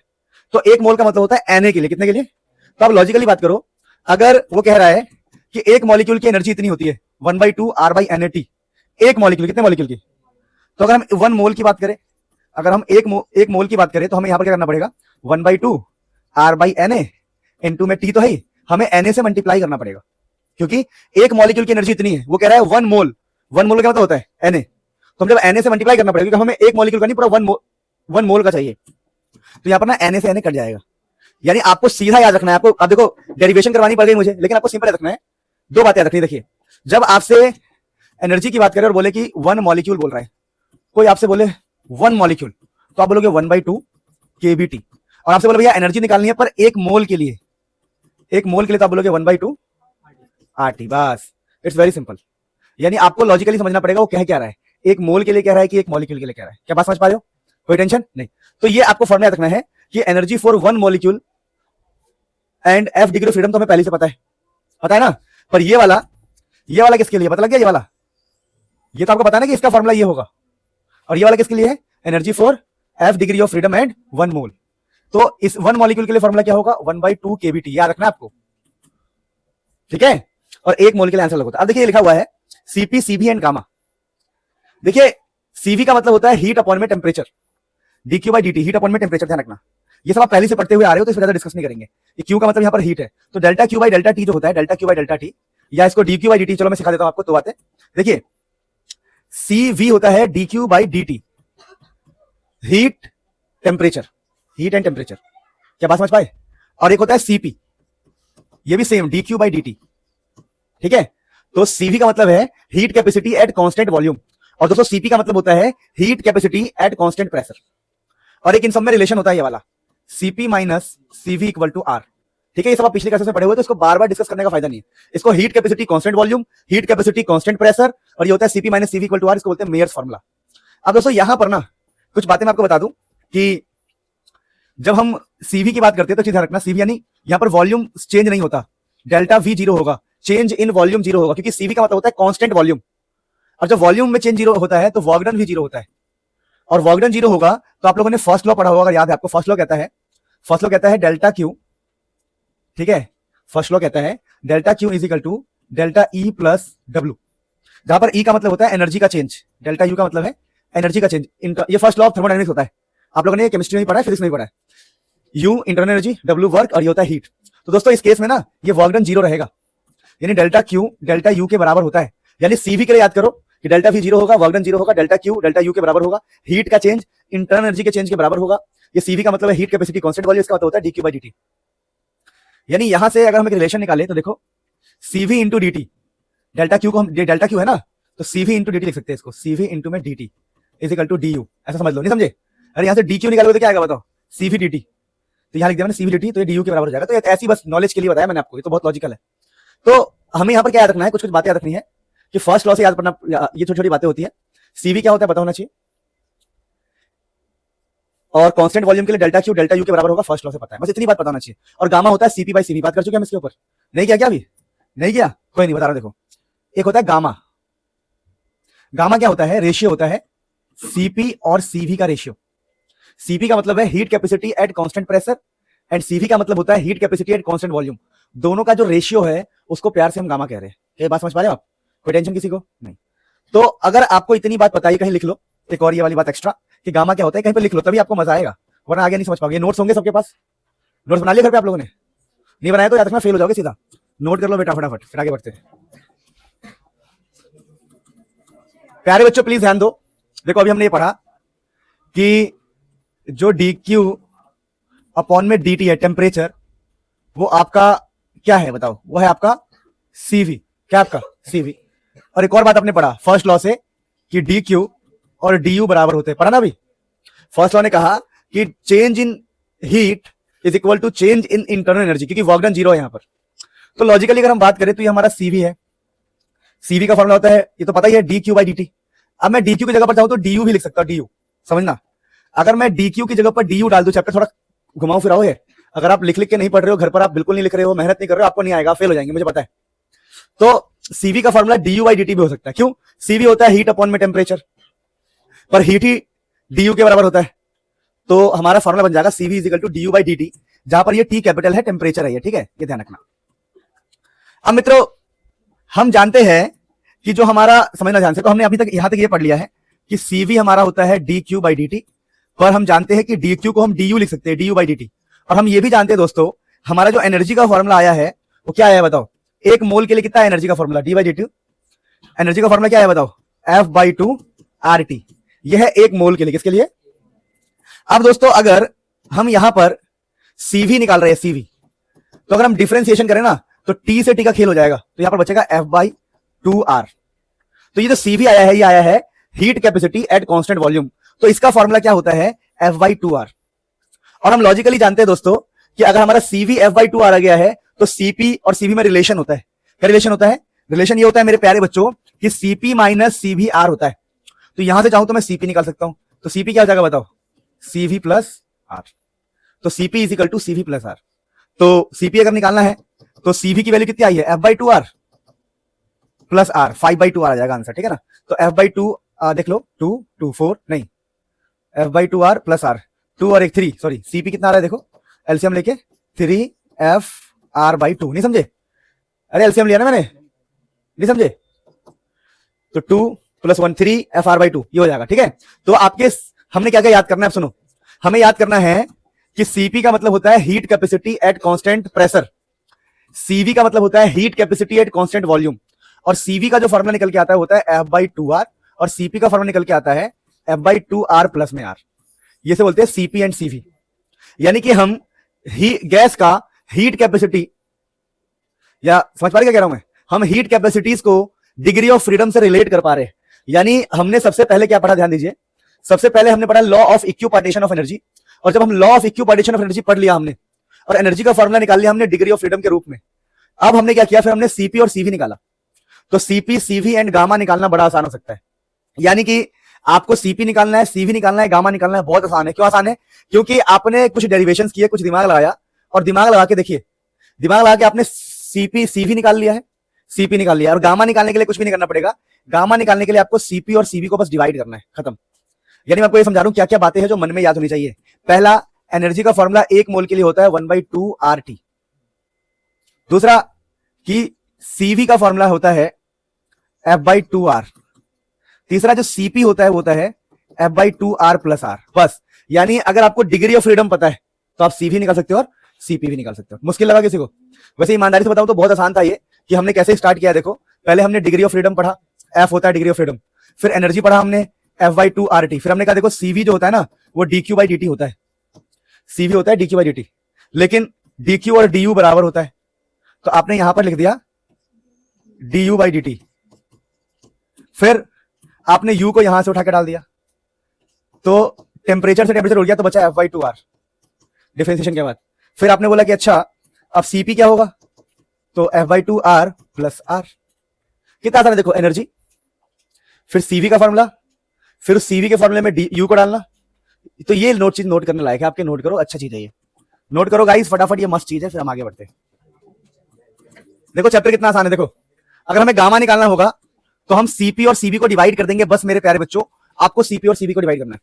तो Cp था 2R प्लस FR/2, याद है आपको? तो और ये था FR, यार तुम भूल गए यार, Cp था, देखो Cp था 1/2 FR प्लस R, है ना? तो और Cv था आपका FR 1/2, है ना? तो देखो एलसीएम लेंगे तो 2 से 2 कट जाएगा, यहां हो जाएगा 3। एलसीएम लेंगे तो, नहीं समझे, 2 + 1 3, तो ऊपर हो जाएगा 3R F, नीचे हो जाएगा RF, तो आंसर आएगा 3। क्या आएगा? 3 नहीं आएगा, इसको कर लेना, ये कटेगा नहीं, मैंने गलती कर दिया। अरे मैंने मन में नहीं कटेगा यार, वो गलती से काट दिया, मैंने गलत लिया, रुक जाओ, इसमें गलत लिखा हुआ, मैं ठीक कर देता हूं, रुक जाओ। गलत सही की बात नहीं है, पीछे था गामा होता है Cp/Cv, और Cp हमने निकाला था पता क्या, FR/2 प्लस में R, और Cv निकाला था हमने FR/2। कटेगा नहीं यार, वो 2R है ना, 2R है, सॉरी, कटेगा नहीं। तो गामा ये 2R प्लस FR, तो FR प्लस 2R/2, और ये हो जाएगा आपका FR/2। ध्यान दीजिए, तो यहां 2 से 2 कैंसिल आउट हो जाएगा, और ठीक है, ये हो गया आपका FR plus 2R by FR, यही आएगा यार।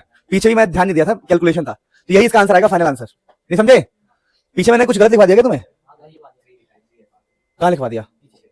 गलत से लिखवा दिया, थोड़ा गलत लिखवाया तो होगा ही नहीं, कहीं चालाक हूं मैं, गलती कर दी मैंने। ठीक है, ये एलसीएम नहीं, ये आर है ना, ये एफआर है, तो एलसीएम कहां से आ जाएगा? मैंने ध्यान नहीं दिया, सॉरी। गुड, बता दिया करो, अगर कोई कैलकुलेशन मिस्टेक हो जाए गलती से तो बता दिया करो। तो ठीक है, तो कहानी है, बात समझ में आई दोस्तों? ठीक है, बता दिया करो, ऐसा मत सोचा करो कि तुम्हें पता नहीं है। अब देखो डिफरेंट क्वेश्चन में हम कैसे अप्लाई करेंगे, हम इसको डिफरेंट क्वेश्चन में कैसे अप्लाई करेंगे, ये सही है, कोई दिक्कत नहीं है। अगर मान लो किसी ने मुझसे बोला कि भाई मेरे पास मोनो एटॉमिक गैस है, तो मोनो एटॉमिक गैस के लिए डिग्री ऑफ फ्रीडम 3 होता है, बताया था मैंने। तो Cv क्या हो जाएगा? कुछ नहीं, Cv क्या होगा? Cv का फॉर्मूला होता है FR/2, तो Cv हो जाएगा आपका 3R/2। ठीक है, मोनो एटॉमिक के लिए Cp क्या होगा? तो Cp का फॉर्मूला क्या था, याद करो, F, भूल गए? अरे F को 3 लिख दिया मैंने, ये F है, FR/2 प्लस R, तो 3R/2 प्लस R 5R/2। नहीं समझे? यही मुझे याद था, मैं बोला था ना 5R/2 आ जाएगा आंसर, याद है? वो गलती से बोल दिया था, नहीं समझे बात को? अरे F की जगह पर खाली 3 पुट करना है भाई, और गामा निकालना तो क्या करोगे? Cv निकाला, Cp निकाला, दोनों को डिवाइड कर दिया। जैसे मैं क्वेश्चन देता हूं कि मेरे पास एक डाई एटॉमिक गैस है दोस्तों। अब मेरे प्यारे बच्चों, अगर डाई एटॉमिक गैस है तो डिग्री ऑफ फ्रीडम कैसे निकलेगा? तो फ्रीडम का फॉर्मूला 3n-r, याद है? तो 3 × 2 रिलेशन कितना है डाई एटॉमिक में? 1 रिलेशन, तो आंसर कितना आएगा? 5। तो डिग्री ऑफ फ्रीडम 5 हो गई। तो सी भी निकालूंगा तो F R by two, CP निकालूंगा तो F R by two plus R. तो चलो निकालते हैं। तो एफ का वैल्यू कितना है यहाँ पर 5, 5 आर बाई टू। ये कितना हो जाएगा 5 R by two plus R. ये हो गया कितना 7 आर बाई टू, और ये कितना है 5 आर बाई टू। अब दोनों को डिवाइड करेंगे तो गामा मिल जाएगा। गामा होता है सीपी बाई सीबी। तो पीछे डिवीजन गलत है क्या, सही है पीछे सीपी बाई सीबी होता है ना, ठीक है, दोनों डिवाइड करना था। तो सीपी कितना है, सीपी है 7 आर बाई टू, सीबी कितना है 5 R by two. R by two से आर बाई टू गया 5 तो रहेगा, तो आंसर कितना आ गया 7 बाई 5। तो आपने क्या सीखा, आपने सीखा दुनिया का कोई भी क्वेश्चन आ जाए, दुनिया का कोई भी क्वेश्चन आ जाए आप इजीली कवर कर सकते हो। क्या बात समझ में आ गई सबको? चलो अच्छा, बहुत बढ़िया। सबको आया नहीं आया वाला टॉपिक? तो हमारा कॉन्सेप्ट क्या है, CP CB gamma, degree of freedom, law of equipartition of energy. अब तक हमने ये पढ़ा है कि जो law of equipartition of energy है वो खुलेआम कहता है एक डिग्री ऑफ फ्रीडम और एक मॉलिक्यूल के लिए जो फॉर्मूला है वो है 1/2 केवीटी एनर्जी का। तो अगर आपको एक मोल के चाहिए तो 1/2 RT, और डिग्री ऑफ फ्रीडम अगर F है तो F/2 RT। सीवी कैसे निकालोगे, तो सीवी होता है dQ/dt, पर अब क्या हो जाएगा du/dt, क्योंकि dQ और du बराबर होता है, तो t से t कट जाएगा, तो F/2R मतलब 1/2 FR CV, 1/2 FR plus R CP, और दोनों का रेशियो गामा। दोस्तों ये कुछ छोटी सी चीजें आपको सिखा रहा हूं, एक्स्ट्रा चीजें। देखिए क्या लिखा हुआ है, when temperature of a given mass of gas is kept constant, its pressure varies inversely as the volume of gas। ये हम बात कर चुके हैं। अगर किसी गैस का हम प्रेशर बढ़ाएंगे तो उसका वॉल्यूम कम होगा, इसको बॉयल्स लॉ कहते हैं, याद है? तो बॉयल्स लॉ में कुछ ग्राफ है जो आपको मैं सिखाने जाता हूं। यहां पर आप ग्राफ देखिए, 3 आपको ग्राफ दिख रहा होगा, ध्यान दीजिएगा, इस ग्राफ को समझिए। ये प्रेशर मैं आपको अलग से सिखा दे रहा हूं। चलो देखो, प्रेशर और वॉल्यूम के ग्राफ को मैं बना के दिखा रहा हूं। इसका ग्राफ ऐसा आता है। आप सोचो ऐसा क्यों आता है, क्योंकि pressure is inversely proportional to volume, एक बढ़ेगा दूसरा घटेगा। इस ग्राफ में आप ध्यान रखना, ऐसा ग्राफ कभी भी दिखाई दे आपको तो ध्यान रखना ये यहां पर चिपके हुए नहीं, ये देखो बिल्कुल क्लोज है पर एकदम बिल्कुल चिपके हुए नहीं है, थोड़ा ध्यान रखना। देखिए अगर ये टेम्परेचर T1 ग्राफ के लिए है, दिख रहा है आपको, ये दिख रहा है T2 टेम्परेचर, और यहां पर T3 दिख रहा है आपको, T3 T1, देखो ऐसे समझना, ऐसे ये यहां पर ना ये दिख रहा है आपको, ये एक्चुअली में ना ये थोड़ा सा ग्राफ थोड़ा सा क्लियरिटी से नहीं बनाया हुआ है। मैं आपको एनसीईआरटी का ग्राफ दिखाता हूं ना, यहाँ पर थोड़ा ओवरलैपिंग ज्यादा दिखा दी गई है, मतलब कुल मिला के मैं ये समझा रहा हूं। देखो जब भी आपको ऐसे लाइन दिखा दे, वैसे सिंपली इतना टफ ग्राफ नहीं देंगे आपको, ऐसे लाइन दे देंगे, तीन लाइन दे देंगे, बोलेंगे देखो भैया इसका टेम्परेचर T1 है, इसका T2 है, इसका T3 है, तो बताओ किसका टेम्परेचर सबसे ज्यादा है। तो टेम्परेचर ज्यादा किसका होगा ये समझना है आपको, टेम्परेचर T1 का ज्यादा होगा T2 से, फिर T3 का, ये याद रखना है बस। ये तो थोड़ा कॉम्प्लिकेटेड ग्राफ दिया हुआ है, इतना नहीं समझना आपको, इतना समझना है कि जिसका टेम्परेचर जो सबसे दूर वाला है, ये दिख रहा है आपको, इस पॉइंट से सबसे दूर वाले का टेम्परेचर हाई होता है, इस ओरिजिन से जो सबसे दूर है उसका टेम्परेचर दोस्तों हाई होता है। तो चैप्टर बहुत टफ नहीं है, ठीक है, this is famous Boyle's law का ग्राफ था ये। तो मुझे लगता है कि आपको आ गया होगा इजीली, कोई बहुत बड़ी बात नहीं थी, बॉयल्स लॉ आपने पहले भी पढ़ा है। ग्राफ में बस टेम्परेचर वाला सिस्टम समझना था हमें। अब देखो अगला अपने पास है ये चार्ल्स लॉ का ग्राफ, देखिए लिखा है when pressure of a given mass of gas is kept constant. मैंने कहा था इस पर प्रेशर कांस्टेंट रहेगा, याद है आप लोगों को? कुछ ऐसा सिखाया था मैंने, देखो मैंने कुछ ऐसा सिखाया था आपको बॉयल्स लॉ के बारे में कि PV is equal to NRT है, और यहां पर अगर हमारा टेम्परेचर कांस्टेंट हो जाएगा तो पूरा हट जाएगा, टेम्परेचर कांस्टेंट हो जाएगा, आर कांस्टेंट ही होता है, एन कांस्टेंट ही है, तो P inversely proportional to volume, नीचे आ जाएगा वॉल्यूम, है ना, तो यहां टेम्परेचर कांस्टेंट है। अब वो कह रहे हैं कि volume is directly proportional to temperature. अगर हम दोस्तों PV is equal to NRT लगाते हैं तो इस बार वॉल्यूम और टेम्परेचर को लेना है तो हमें प्रेशर को कांस्टेंट करना पड़ेगा, एन और आर तो कांस्टेंट है ही। तो लिखा है when pressure of a given mass of gas is kept constant, volume of gas varies directly as the temperature of the gas, कि वॉल्यूम और टेम्परेचर डायरेक्टली प्रोपोर्शनल डिपेंड करते हैं। मेरी बात समझे नहीं समझे? अरे आई बात समझ में? पक्का पक्का? अच्छा ये वाला ग्राफ हम पहले कर चुके, पता है कौन सा वाला ग्राफ है ये? याद करो, ये चार्ल्स लॉ वाले ग्राफ से रिलेट मत करना, चार्ल्स लॉ यहां खत्म हो गया। Volume is directly proportional to temperature, volume is directly proportional to temperature, ये ग्राफ हो गया हमारा। मैं इस ग्राफ की बात कर रहा हूं, आप जानते हो ग्राफ, मैंने कहा था डेविएशन, याद है? अगर इसको हम वो लाइन मानते हैं, कौन सा वाला लाइन है बताओ, ये आइडियल गैस वाला, तो आप लोगों को मैंने पढ़ाया था कि ये वाला आइडियल गैस के पास है, ये वाला, ये ग्राफ को सिखा रहा हूं मैं आपको, ये आइडियल गैस के पास है, आइडियल गैस के, ये आइडियल गैस से दूर है थोड़ा, ये आइडियल गैस से ज्यादा दूर है। तो पहला वाला जो है ये टेम्परेचर T1, तो ये टेम्परेचर ज्यादा है, देखो T1 ज्यादा है, तो हाई टेम्परेचर पे जो रियल गैस है वो आइडियल गैस जैसा बिहेव करेगा। ये पढ़ा रखा है मैंने, दोबारा पढ़ाने की जरूरत नहीं है, तो ये तो बस ग्राफ हम खेल रहे हैं।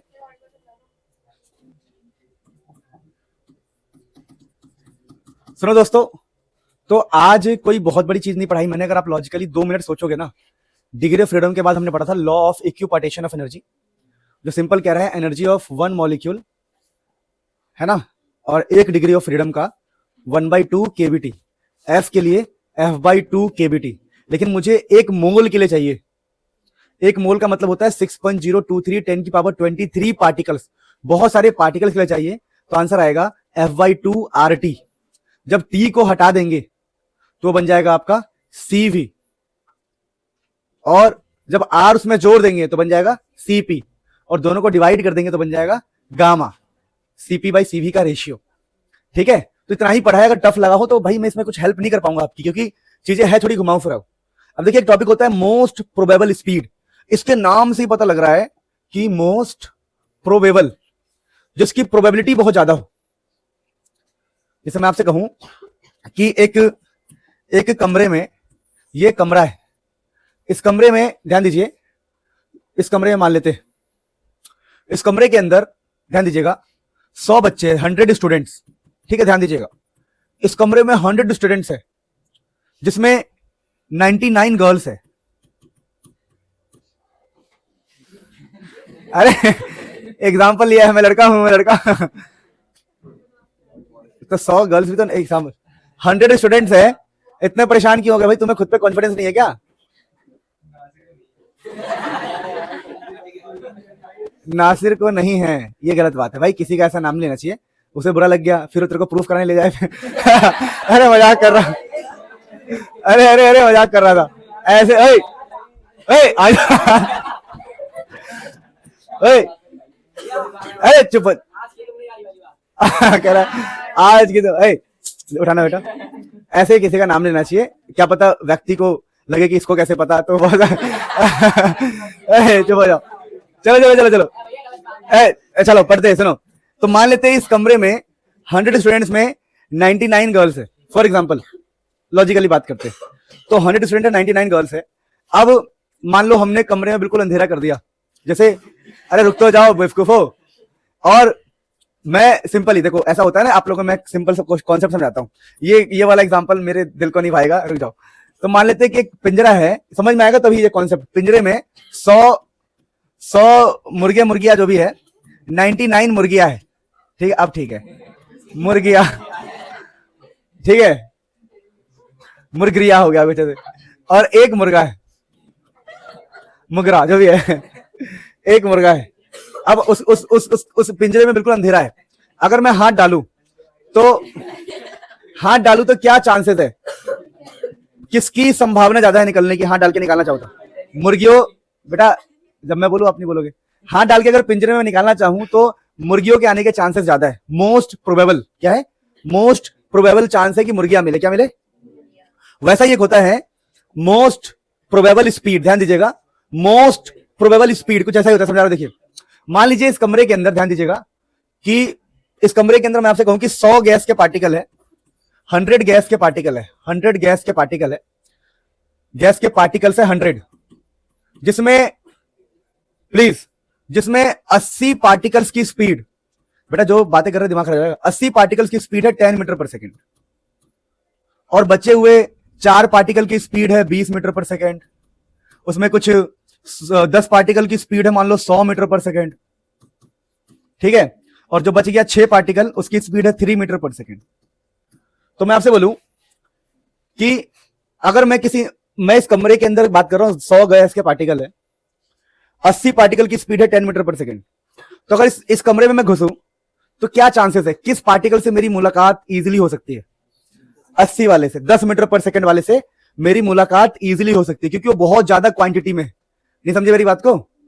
जैसे कि मान लो आप अफ्रीका गए, अरे अगर आप अफ्रीका में गए और आप इंडियन हो, तो वहां पर चांस क्या है? ज्यादा, मान लो 10 इंडियन होंगे तो 80-90 उस जगह पर कौन होंगे? अफ्रीकन होंगे। तो ज्यादा चांस क्या किसके मिलने का है? तो समझिएगा, भले ही 10 पार्टिकल की स्पीड 100 मीटर पर सेकेंड है, लेकिन संभावना किसकी ज्यादा है बताओ? संभावना है 80 पार्टिकल्स, जिसका स्पीड कितना है? 10 मीटर पर सेकेंड। तो मोस्ट प्रोबेबल से यह मतलब नहीं है कि सबसे ऊंचा वाला या सबसे ज्यादा वाला, नहीं। मोस्ट प्रोबेबल से यह मतलब है किसकी संभावना ज्यादा है, ज्यादा क्वांटिटी में कौन से पार्टिकल से। लिखा है it is the speed of the molecules of a gas as that speed which is possessed by maximum fraction of total number of molecule. ज्यादा नंबर ऑफ पार्टिकल के पास वो स्पीड होनी चाहिए, वही होता है मोस्ट प्रोबेबल स्पीड, मोस्ट संभावित स्पीड। जैसे मैं कहूं कि हम में से हम 40 लोग हैं और 40 में से 35 लोग एकदम 2 की स्पीड से चल रहे हैं और 5 बहुत तेज चल रहे हैं, तो उस 5 से हमें मतलब नहीं है, हमें उनसे मतलब है कि ज्यादातर बंदे क्या कर रहे हैं, ये समझे, ज्यादातर लोग क्या कह रहे हैं इस बात से मतलब है।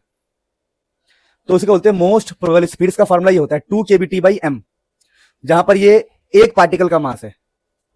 स्मॉल m का मतलब क्या है, एक पार्टिकल का मास, और कैपिटल M का मतलब टोटल पार्टिकल का मास, ये ध्यान रखना। तो मीन स्पीड और average speed, it is the average speed with which a molecule of the gas moves. क्या मतलब है कि भैया ऑन एन एवरेज स्पीड क्या है जिससे मॉलिक्यूल मूव कर रहे हैं, नहीं समझे। एवरेज स्पीड का मतलब ही क्या होता है, it is the average speed which with which a molecule of the gas moves. उनकी एवरेज स्पीड क्या है जिससे वो मूव कर रहा है एक मॉलिक्यूल, उसका फॉर्मूला ये होता है 8 kBT स्मॉल m पाई। ठीक है, तो ये सब चीजें बस आपको सिंपल है। सी के लिए सी है, सी मतलब स्पीड, सी का मतलब क्या है, यहां पर सी का मतलब है स्पीड, और एमपी का मतलब क्या है, मोस्ट प्रोबेबल। सी एवरेज का मतलब है कि सी एवरेज। ठीक है, और दोस्तों कुछ बेसिक बात ही है इस चैप्टर में जो हम खत्म कर रहे हैं फिलहाल। अगला आपका ये होता है, देखिए आरएमएस स्पीड तो हम पढ़ चुके हैं, root mean square of the gas molecule पढ़ चुके हैं हम लोग।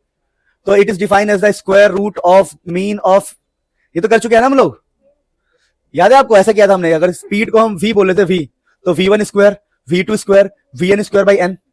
इसको v आरएमएस हम बोल रहे थे, c आरएमएस भी बोला जाता है, समझ में आया। तो ठीक है, देखिए बात समझ पाए आप। तो ये हमारा आरएमएस स्पीड भी हो गया। अब देखिए एक मैक्सवेल नाम के साइंटिस्ट थे, मैक्सवेल स्पीड डिस्ट्रीब्यूशन लॉ। हम ये प्रूव करते हैं कि आरएमएस का फॉर्मूला ये भी हो सकता है, ये भी हो सकता है। अब यहां पर आप फर्क देखिएगा, यहां पर टोटल कैपिटल M है और यहां पर है स्मॉल m, यानी कि आरएमएस का फॉर्मूला ध्यान दीजिए, आरएमएस का फॉर्मूला क्या होता है, C1 स्क्वायर, यार भूल गए तुम लोग, यार इसी को हमने ऐसे लिखा था, V1 square V2 square by n, याद है। तो आरएमएस का ये एक फॉर्मूला है, पर अगर हम मैक्सवेल साहब का लॉ लगाएंगे ना, अभी हमें नहीं पढ़ना है इतना, तो आरएमएस का फॉर्मूला ये भी निकल के आता है 3 kBT/m 3 RT/m।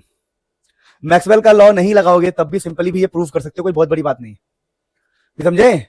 तो मैक्सवेल से ही बताया गया है कि वी आरएमएस, इसको सी आरएमएस ही बोल सकते हो, और वी आरएमएस 3 kBT/m, इसको वी आरएमएस बोल दो 3 kBT/m। तो ये केबी वाला होता है एक मॉलिक्यूल के लिए, याद है आपको।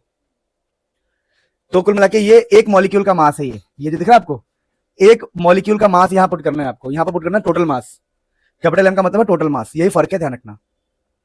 तो ये वी आरएमएस के फॉर्मूले। तो हमने 3 तरह की स्पीड पढ़े बेटा इस चैप्टर में। पहला क्या पढ़ा है, मोस्ट प्रोबेबल, दूसरा एवरेज, तीसरा आरएमएस। इन तीनों में रिलेशन क्या है देखो, अगर हम रेशियो लेंगे, मोस्ट प्रोबेबल, एवरेज और आरएमएस का रेशियो लेंगे, तो रेशियो आता है √2 √8/पाई √3। क्या, √2 √8/पाई √3। ये आपको सेम टू सेम याद रखना है। और सी आरएमएस इज मैक्सिमम, जो आरएमएस होता है वो मैक्सिमम होता है, and most probable is minimum. यानी कि क्या कह रहा हूं मैं, देखिए याद कर लो ऐसे ध्यान से, कि वो कह रहा है कि जो आरएमएस है वो सबसे ज्यादा होता है, आरएमएस की स्पीड सबसे ज्यादा है, सॉरी आरएमएस कह रहा, आरएमएस की स्पीड सबसे, और सबसे कम किसकी होती है, मोस्ट, और बच कौन गया, एवरेज, एवरेज बीच में। यानी कि सबसे ज्यादा किसकी है बताओ, आरएमएस की सबसे ज्यादा है, फिर और सबसे कम किसकी है बताओ, मोस्ट प्रोबेबल की सबसे कम है, और बीच में कौन है, ए। तो एक ट्रिक बन गया राम, क्या बन गया, कि आरएमएस का सबसे ज्यादा है, फिर बीच में आएगा एवरेज का, और सबसे कम होगा मोस्ट प्रोबेबल। इनका रेशियो क्या होता है, रेशियो होता है इसका मोस्ट प्रोबेबल, एवरेज और आरएमएस का लगातार रेशियो क्या है, √2 8/पाई √3। यानी ये ऐसी बस फालतू बातें नहीं है, इंपॉर्टेंट बातें ध्यान रखना, कि इससे में साफ पता लगता है कि भाई टेम्परेचर से स्पीड का रिलेशन है, टेम्परेचर बढ़ने से स्पीड बढ़ेगा। तो ये सब बातें हम कर चुके हैं, सिर्फ डेफिनेशन है, कोई बहुत बड़ी चीज नहीं है। अब लॉजिकली देखो, पहला है मोस्ट प्रोबेबल, कि ज्यादातर पार्टिकल्स के पास क्या है, दूसरा है एवरेज, ऑन एन एवरेज कितनी स्पीड है, तीसरा है आरएमएस, रूट, आरएमएस ऐसे पढ़ना सिखाया था मैंने उल्टा, आरएमएस है तो स्क्वायर, फिर मीन, फिर सबका रूट, और रिलेशन क्या है राम, आरएमएस सबसे बड़ा, एवरेज बीच का, और मोस्ट प्रोबेबल सबसे कम स्पीड होती है। तो छोटी छोटी बातें थी स्पीड को लेके जो चैप्टर में हमें पढ़ना था। डिग्री ऑफ फ्रीडम ये सब हम पढ़ चुके हैं, everything is done. Heat capacities हम पढ़ चुके हैं दोस्तों, ठीक है ना, हीट कैपेसिटी एंड गामा सब कुछ पढ़ चुके हैं हम, सीबी सीपी सब कुछ पढ़ चुके हैं, ठीक है। देखो अगर आपको नहीं आ रहा है इसका मतलब है कि आपको पीछे के बेसिक्स नहीं आते, अदरवाइज मेरी कोई गलती नहीं है। अब इस चैप्टर में लास्ट एक टॉपिक ये होता है, देखिए वो हम खत्म करने जा रहे हैं, 5 मिनट का टाइम लगेगा, फिर आपकी छुट्टी कर देंगे, चैप्टर खत्म हो जाएगा। टॉपिक का नाम है मीन फ्री पाथ। अब आपके मन में आएगा यार मीन फ्री पाथ मतलब क्या? देखिए ये जो मीन फ्री पाथ है, मीन फ्री पाथ क्या होता है समझिएगा। देखिए लिखा है मीन ऑफ फ्री पाथ, क्या मतलब समझा? देखो मान लो एक कमरे के अंदर बहुत सारे, जैसे मान लो इस कमरे के अंदर बहुत सारे गैस के पार्टिकल है। अब ये जो गैस के पार्टिकल्स है वो रैंडम मोशन में है, तो एक गैस का पार्टिकल यहां से जाके यहां टकरा गया, तो टकराने के बीच में इसका रास्ता क्या है? फ्री रास्ता क्या है? तो ये जो रास्ता है ना इसको बोलते हैं हम लैम्डा। मान लो ये लैम्डा 1 है, इसको बोलते हैं फ्री पाथ। फिर आगे गया, फिर टकरा गया यहां पे, तो इसके बीच का रास्ता ये वाला क्या है? फ्री। ये कहलाएगा फ्री पाथ, दूसरा फ्री पाथ। ऐसे ही हजारों लाखों करोड़ों फ्री पाथ होंगे, इसके होंगे नहीं होंगे? यहां चला मैं, यहां चला, जाने कहा मैं, कहां चला, लो मैं पहुंच गया। तो इन सबका जब एवरेज लेंगे ना, ये लैम्डा 3, ये लैम्डा 4, तो इनका जब हम एवरेज लेते हैं तो इसको बोलेंगे भाई मीन फ्री पाथ। देखो तो मीन फ्री पाथ क्या है? Of gas molecule, mean free path of gas molecule is the, यहां पर इज होगा, is the average distance travelled by a molecule between two successive collisions.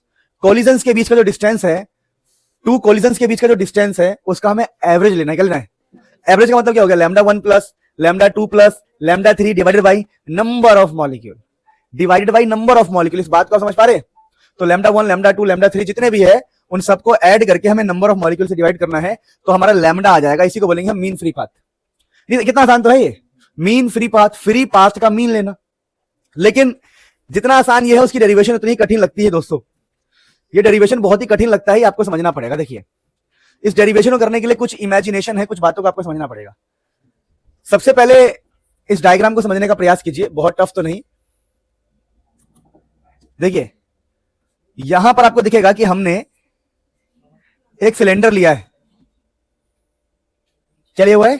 Cylinder, ध्यान से। और हमने माना कि यहां पर एक मॉलिक्यूल है और दूसरा मॉलिक्यूल यहां है। वैसे हजारों लाखों मॉलिक्यूल्स होंगे। और हमने माना है कि ये जो सिलेंडर लिया उसका डायमीटर है डी, सॉरी रेडियस है डी। रेडियस क्या है? डी, डी है। अब कुछ बातें करते हैं थोड़ी लॉजिकली, ध्यान दीजिए। और हमने सेंटर से, प्लीज ध्यान दीजिएगा, डायग्राम को समझिएगा। हमने सेंटर से दोस्तों यहां पे एक ऐसे लाइन खींचा है, लाइन खींच के हमने बोला देखो ये सेंटर से नहीं खींचा है, सेंटर वाला लाइन ये रहा। और हमने बोला देखो यार बात ऐसी है, ध्यान देना प्लीज। हमने बोला कि देखो ये डिस्टेंस है d/2 और ये डिस्टेंस भी कितना है? d/2। तो पूरा डिस्टेंस कितना हो जाएगा बताओ? दोबारा हो गया d, दोबारा क्या हो गया? d। समझे मेरी बात को? तो सेंटर, एक सेंट्रल लाइन जा रहा है सिलेंडर से, जिसके ऊपर का डिस्टेंस आधा और नीचे का आधा, d/2 तो पूरा डिस्टेंस कितना होगा? पूरा d।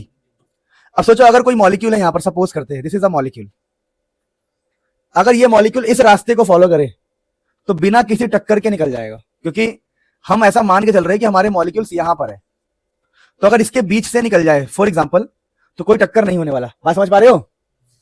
अगर कोई मॉलिक्यूल यहां पर ट्रेवल कर रहा है तो उसका टक्कर होने वाला नहीं है, ऐसा कुछ है। नहीं समझे? तो ये डायग्राम का सेटअप है बेसिकली। अभी मैं और कुछ बातें करता हूं। हमने यहां पर सी डैश, सी के ऊपर bar, C bar is the average speed of molecule. हमने माना कि जो मॉलिक्यूल है उसकी एवरेज स्पीड है सी बार, कितना है? और the volume swept by in delta T, swept by मत लिखो, अपने आप अंडरस्टूड है वो कि बाई मतलब व्हाट, मॉलिक्यूल्स के द्वारा ना। तो लिखा है कि हमने माना कि भाई एवरेज स्पीड उसकी सी है, तो द वॉल्यूम स्वेप्ट, कितना वॉल्यूम कवर होगा इतने टाइम में, डेल्टा टी में। तो आपको वॉल्यूम के बारे में बता दूं मैं, वॉल्यूम क्या होता है आपको पता होगा शुरू से ही। वॉल्यूम हमेशा होता है एरिया इंटू में डिस्टेंस। क्या होता है? वॉल्यूम हमेशा होता है, वॉल्यूम आपने पढ़ा होगा एरिया इंटू हाइट पढ़ा होगा, है ना? वॉल्यूम पढ़ा होगा एरिया इंटू लेंथ पढ़ा होगा। तो दोस्तों एरिया तो बड़ा सिंपल है, अगर हम रेडियस आर मानते हैं, रेडियस क्या मान रहे हैं? आर, तो एरिया हमारा पाई आर स्क्वायर हो जाएगा। तो वॉल्यूम स्वेप्ट, कितना वॉल्यूम स्वेप्ट हुआ है वो निकालना बड़ा आसान है। एरिया इंटू में डिस्टेंस। अब डिस्टेंस कैसे निकालेंगे, तो हमने पहले ही बोल दिया है, देखो डिस्टेंस हमेशा होता है स्पीड इंटू में टाइम। जब स्पीड को हम टाइम से मल्टीप्लाई करेंगे तो डिस्टेंस आएगा। स्पीड हमारा सी है, टाइम है डेल्टा टी, नहीं समझे? तो डिस्टेंस क्या जगह, सी डेल्टा टी। तो ये हमने वॉल्यूम निकाला। क्या निकाला दोस्तों, वॉल्यूम। एरिया इंटू में डिस्टेंस, और डिस्टेंस कैसे, डिस्टेंस तो पता है ना, स्पीड इंटू में टाइम। तो स्पीड को सी माना है, टाइम को इतना माना है हमने, तो ये हमारा वॉल्यूम आ जाएगा। तो हमने ये पता लगा लिया कि भैया जो हमारा मॉलिक्यूल है कितना वॉल्यूम स्वैप्ट करेगा। स्वैप्ट समझते हो, पोछा लगाने जैसा कि ऐसे। अभी देखो इसकी डेरिवेशन थोड़ी टफ होती है, समझने में टाइम लगेगा। अब हम बात करते हैं now total number of molecules हम कैसे निकालेंगे। तो उसके लिए हम क्या कर रहे हैं, देखिए ध्यान से। टोटल नंबर ऑफ मॉलिक्यूल्स निकालने के लिए हम क्या कर सकते हैं, ये सोचना पड़ेगा। अच्छा, यहां पर एक छोटी सी ध्यान देना कि रेडियस क्या माना है हमने, डी माना है ना। तो पाई आर स्क्वायर की जगह हम क्या लिख देंगे बाद में, पाई डी स्क्वायर कर देंगे। रेडियस को तो हमने डी माना है ना। एरिया क्या होता है, ये तो होता है एरिया, एरिया ऑफ सर्कल। तो area of cross section into में लेंथ, डिस्टेंस। तो एरिया ऑफ क्रॉस सेक्शन लिखना है इसको। एरिया पूरा प्रॉपर जो वर्ड होगा, area of cross section. Cross section का मतलब है जो गोला वाला पार्ट है, एरिया ऑफ क्रॉस सेक्शन। अब देखो टोटल नंबर आपको मॉलिक्यूल निकालना है। क्या निकालना, टोटल नंबर ऑफ मॉलिक्यूल। तो इसके लिए बड़ा सिंपल सा जुगाड़ है, मैं आपको बताता। देखिए वॉल्यूम हमने निकाला, देखो द वॉल्यूम स्वेप्ट, कितना वॉल्यूम कवर हुआ है, कितना वॉल्यूम कवर हुआ है, ये पता है हमें। तो टोटल नंबर ऑफ मॉलिक्यूल निकालना बड़ा आसान है। अगर हम n से मल्टीप्लाई कर दे तो यहां पर n क्या है समझना पड़ेगा आपको। n क्या है आपको समझना है। देखिए आप थोड़ा दिमाग लगाओ, n यहां पर क्या हो सकता है अगर हम निकाले टोटल नंबर ऑफ मॉलिक्यूल। समझा रहा हूं, देखिए देखिए यहां पर n को हम ऐसे डिफाइन करने वाले हैं। n को समझना, n होता है नंबर ऑफ मॉलिक्यूल्स पर यूनिट वॉल्यूम। क्या होता है, number of molecules per unit. अगर आपको नंबर ऑफ मॉलिक्यूल्स निकालना है तो आपको यहां पर n को वॉल्यूम से मल्टीप्लाई करना पड़ेगा। यानी number of molecule by volume को हम बोलते हैं स्मॉल n। तो अगर मैं स्मॉल n को वॉल्यूम से यहां मल्टीप्लाई कर दूंगा तो मुझे क्या मिल जाएगा बताओ, नंबर ऑफ मॉलिक्यूल। तो small n is number of molecule per unit volume.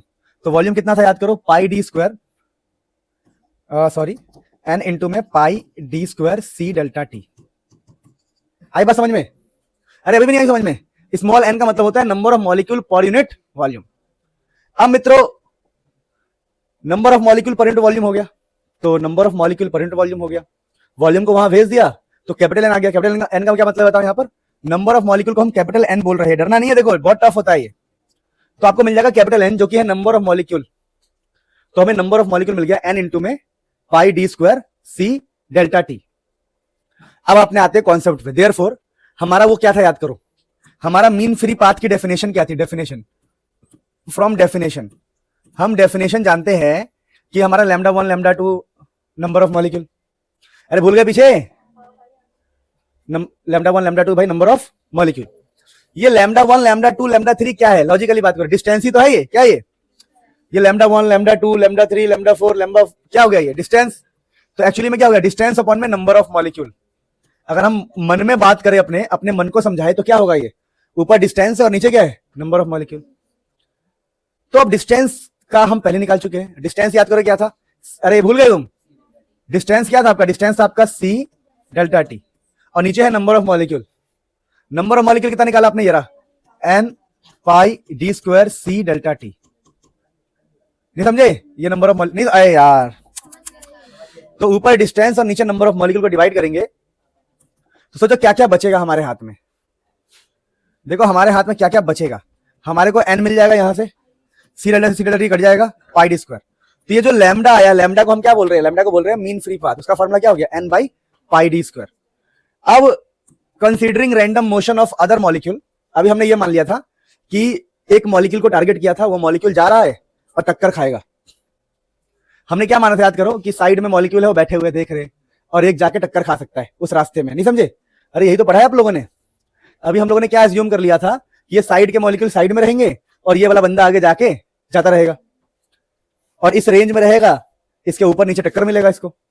लेकिन रियल में क्या ये बैठ के खड़ा होगा क्या, नहीं, रियल में सभी मोशन में होंगे। सभी क्या होंगे, तो जब सभी का मोशन मानते हैं ना, तो यहां पर फॉर्मूला क्या बना है, lambda is equal to 1 by N pi D square. यहां पर एक √2 एक्स्ट्रा आता है, देखो ये n के बगल में आ जाएगा √2, तो मीन फ्री पाथ, लैम्डा मतलब मीन फ्री पाथ का फॉर्मूला क्या हो जाएगा 1/√2 n पाई डी स्क्वायर। और हम चाहे तो इसको प्रेशर के टर्म में भी लिख सकते हैं, तो प्रेशर के टर्म में अगर हम लिखना चाहे तो फॉर्मूला ऐसा बन जाएगा, देखो यहां पर p का मतलब प्रेशर है, और चाहे तो हम खोल भी सकते हैं, kb को खोल सकते हैं, r/n लिख सकते हैं, ये प्रेशर है आपका। तो ये आपको फॉर्मूला याद रखना है बस। डेरिवेशन एग्जाम में बहुत कम चांस है कि आएगा, पर आएगा तो रुला देगा रुला। मैं तो बहुत आसान तरीके से आपको बताया, अगर आपको हल्का सा भी दिमाग लगा लिया ना, बहुत आसान है, 2 लाइन का क्वेश्चन है।